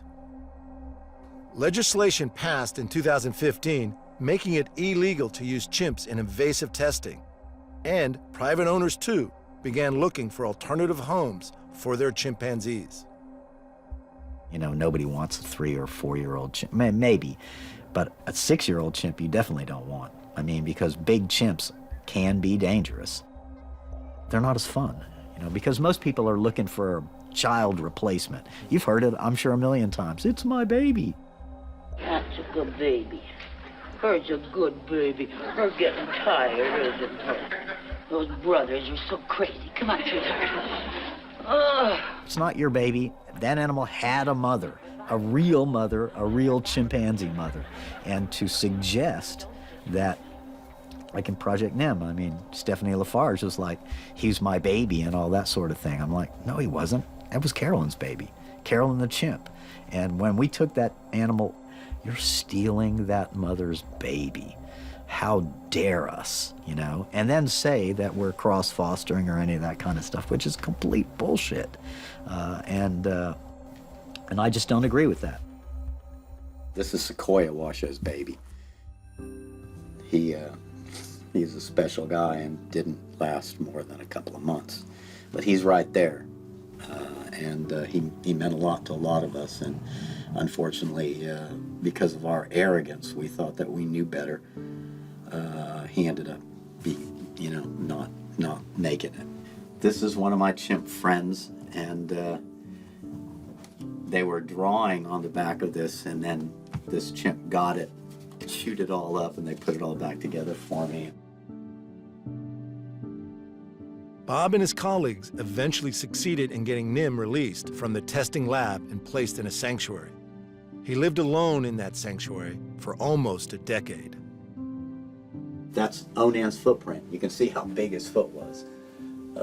That means a lot to me, because I remember that day. I remember taking his foot, putting it on the paint, and then, come on, Onan, let's make some footprints. You know, so back when I hadn't come to the spot where I am now. I mean, like, here's Moja holding a camera, very similar to yours. And she was a great photographer, actually. She knew how the camera worked and all that. Nim had a Polaroid, so we would let him take, my idea was that we were going to let Nim take pictures of his favorite places and then place them on a map or whatever, and on the floor of his enclosure, and then we would also have a book, and we would figure out exactly, because planning and that sort of thing in the 70s was not, not something that we knew or understood much about in terms of chimps. So I thought, well, he wants to go to a certain place. Let's see if he can tell me where he wants to go in pictures and sign and all that, cognitive mapping and that sort of thing. But then the ethical issues started to creep in, and I started to realize that's really silly. Nim eventually lived out his life with some of his chimp companions, and he died of heart failure at the age of 26. Bob maintained contact with him whenever he was able. I feel that I am a lucky guy to have had this kind of experience in my life, and that not very many people get to interact with chimps on that level. And one day, maybe 200 years from now, people will look back at this and see me and understand exactly why I did it, because maybe all these problems will be solved and chimps will be, in the wild and, still there if the planet exists at all in 200 years. And they'll look back and go, wow, that guy was one of the last people to ever get to interact with chimps on that level. Not that I'm proud of that, because if I could go back now, I would probably, if I were God, I would go back and stop importation of chimps at all into any country and all that sort of thing, but I'm not. In the 60s and 70s and 80s, when there wasn't a moratorium on breeding and that sort of thing. Now we're pretty aware of, because captivity is the enemy. I mean, for all exotic animals. I mean, you take them out of the context that they should be in and put them into a cage, that changes that animal profoundly.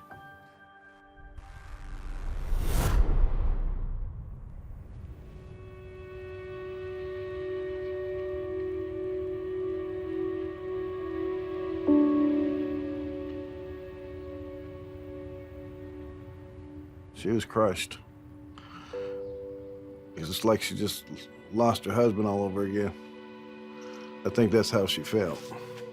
I never thought it was going to happen. I always thought she was always going to be here. I never had a problem with her. It's like an empty space in your heart,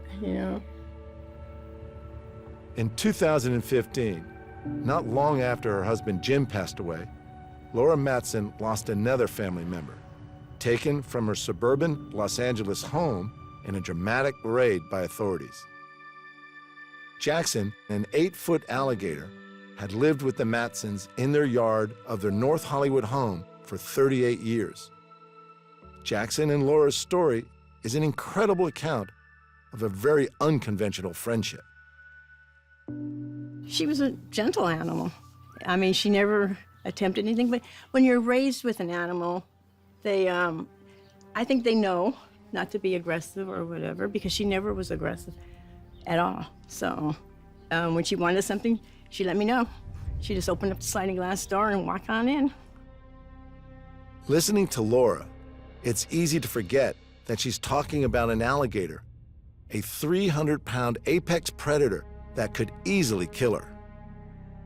I would take her in my bedroom at night if I could, you know, but someone told me to get a man.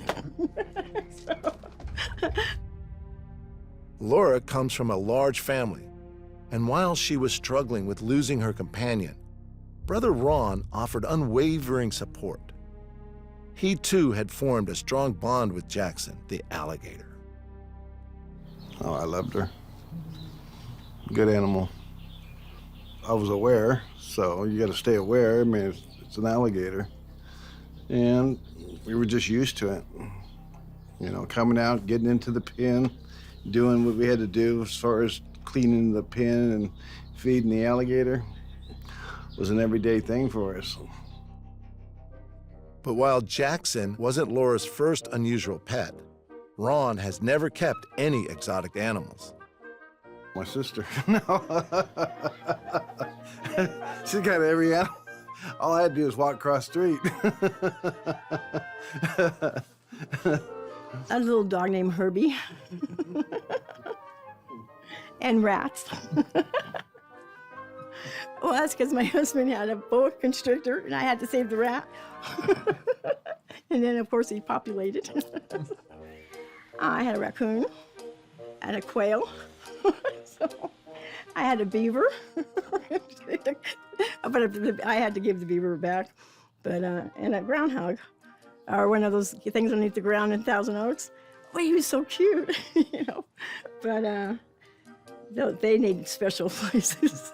So now I'm thinking, no, a beaver.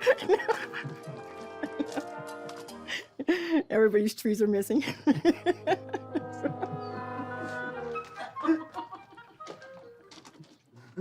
And they'll be pointing at my house.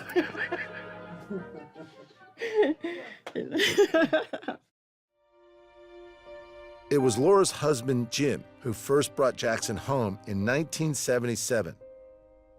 Over the next 4 decades, the potentially deadly reptile became part of the Matson family.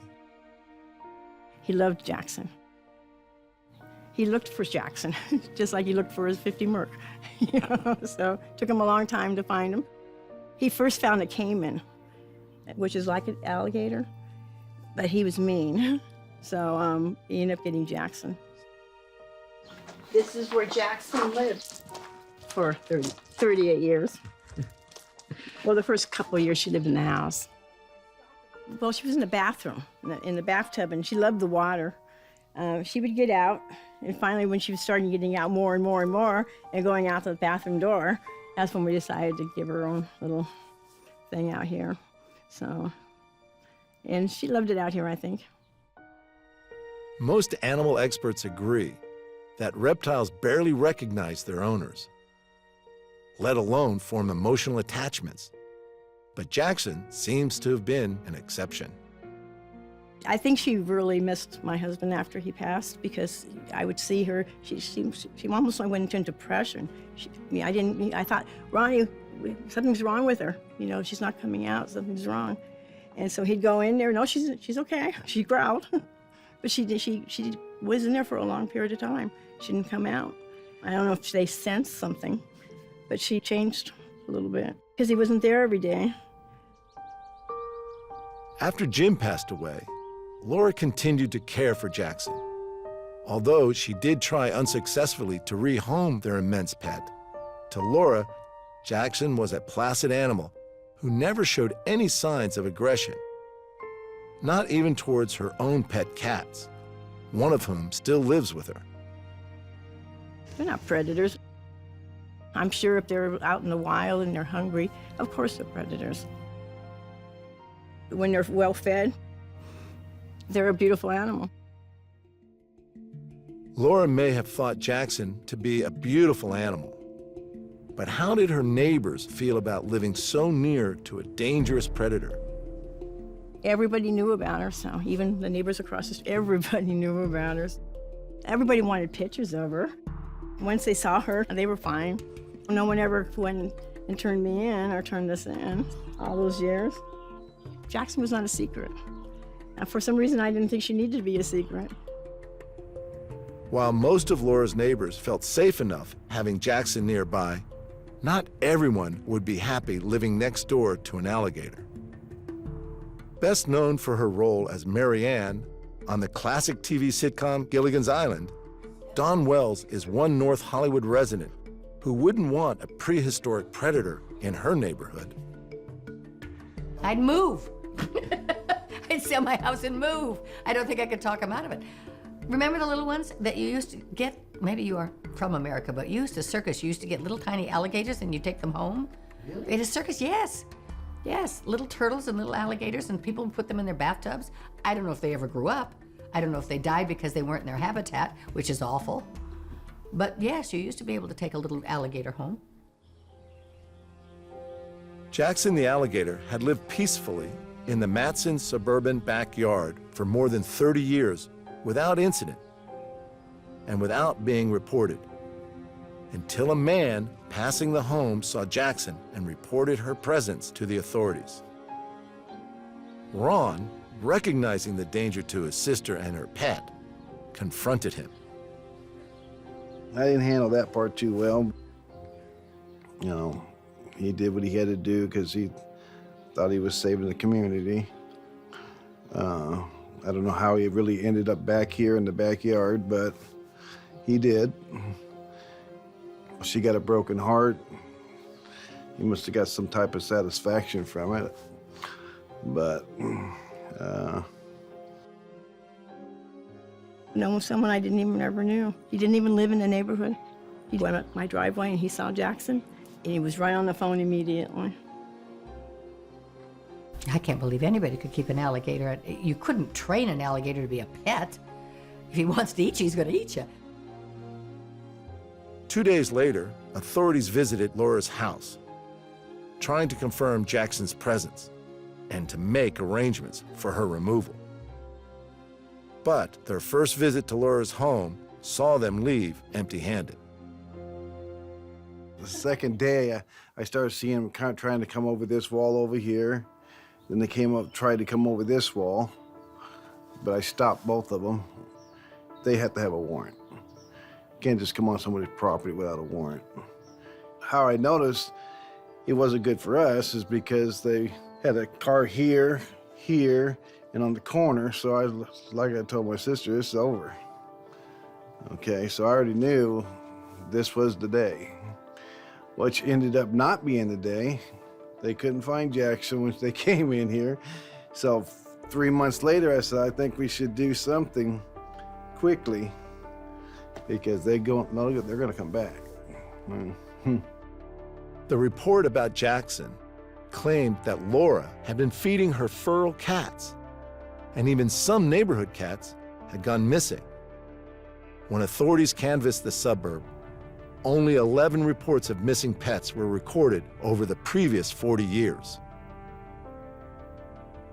Never aggressive, never. She was well fed too, so there was no need for her to look for food. And plus she was picky. She only liked chicken hot dogs. I tried to give her fish, I tried to give her other stuff, no way. She just threw it out of her mouth.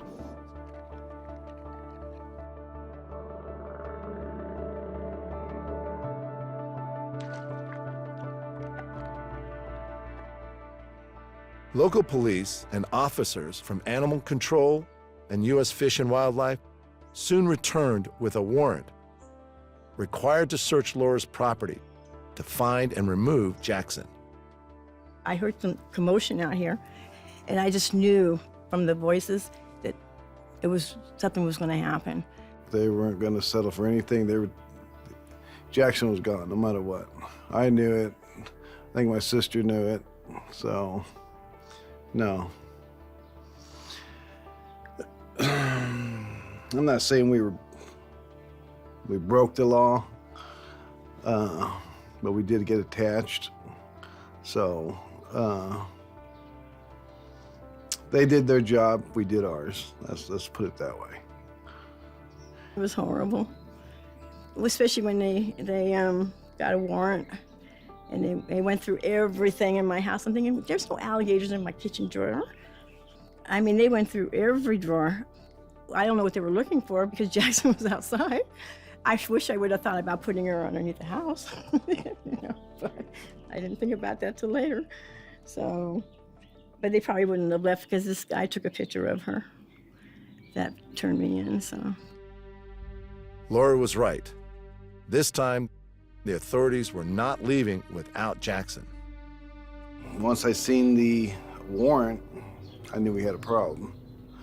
I knew my sister was in here sleeping. I knew I had to get her out because they weren't leaving. My job's to protect her. And just one thing led to another, and next thing we know, we got them all over the property. The police officers, animal control, the zoo ended up coming. So. I had no rights whatsoever. They wouldn't tell me anything about her. They wouldn't let me see her, nothing. They came back. And they finally found Jackson, and well, we helped them put it in the truck, and off to the zoo it went.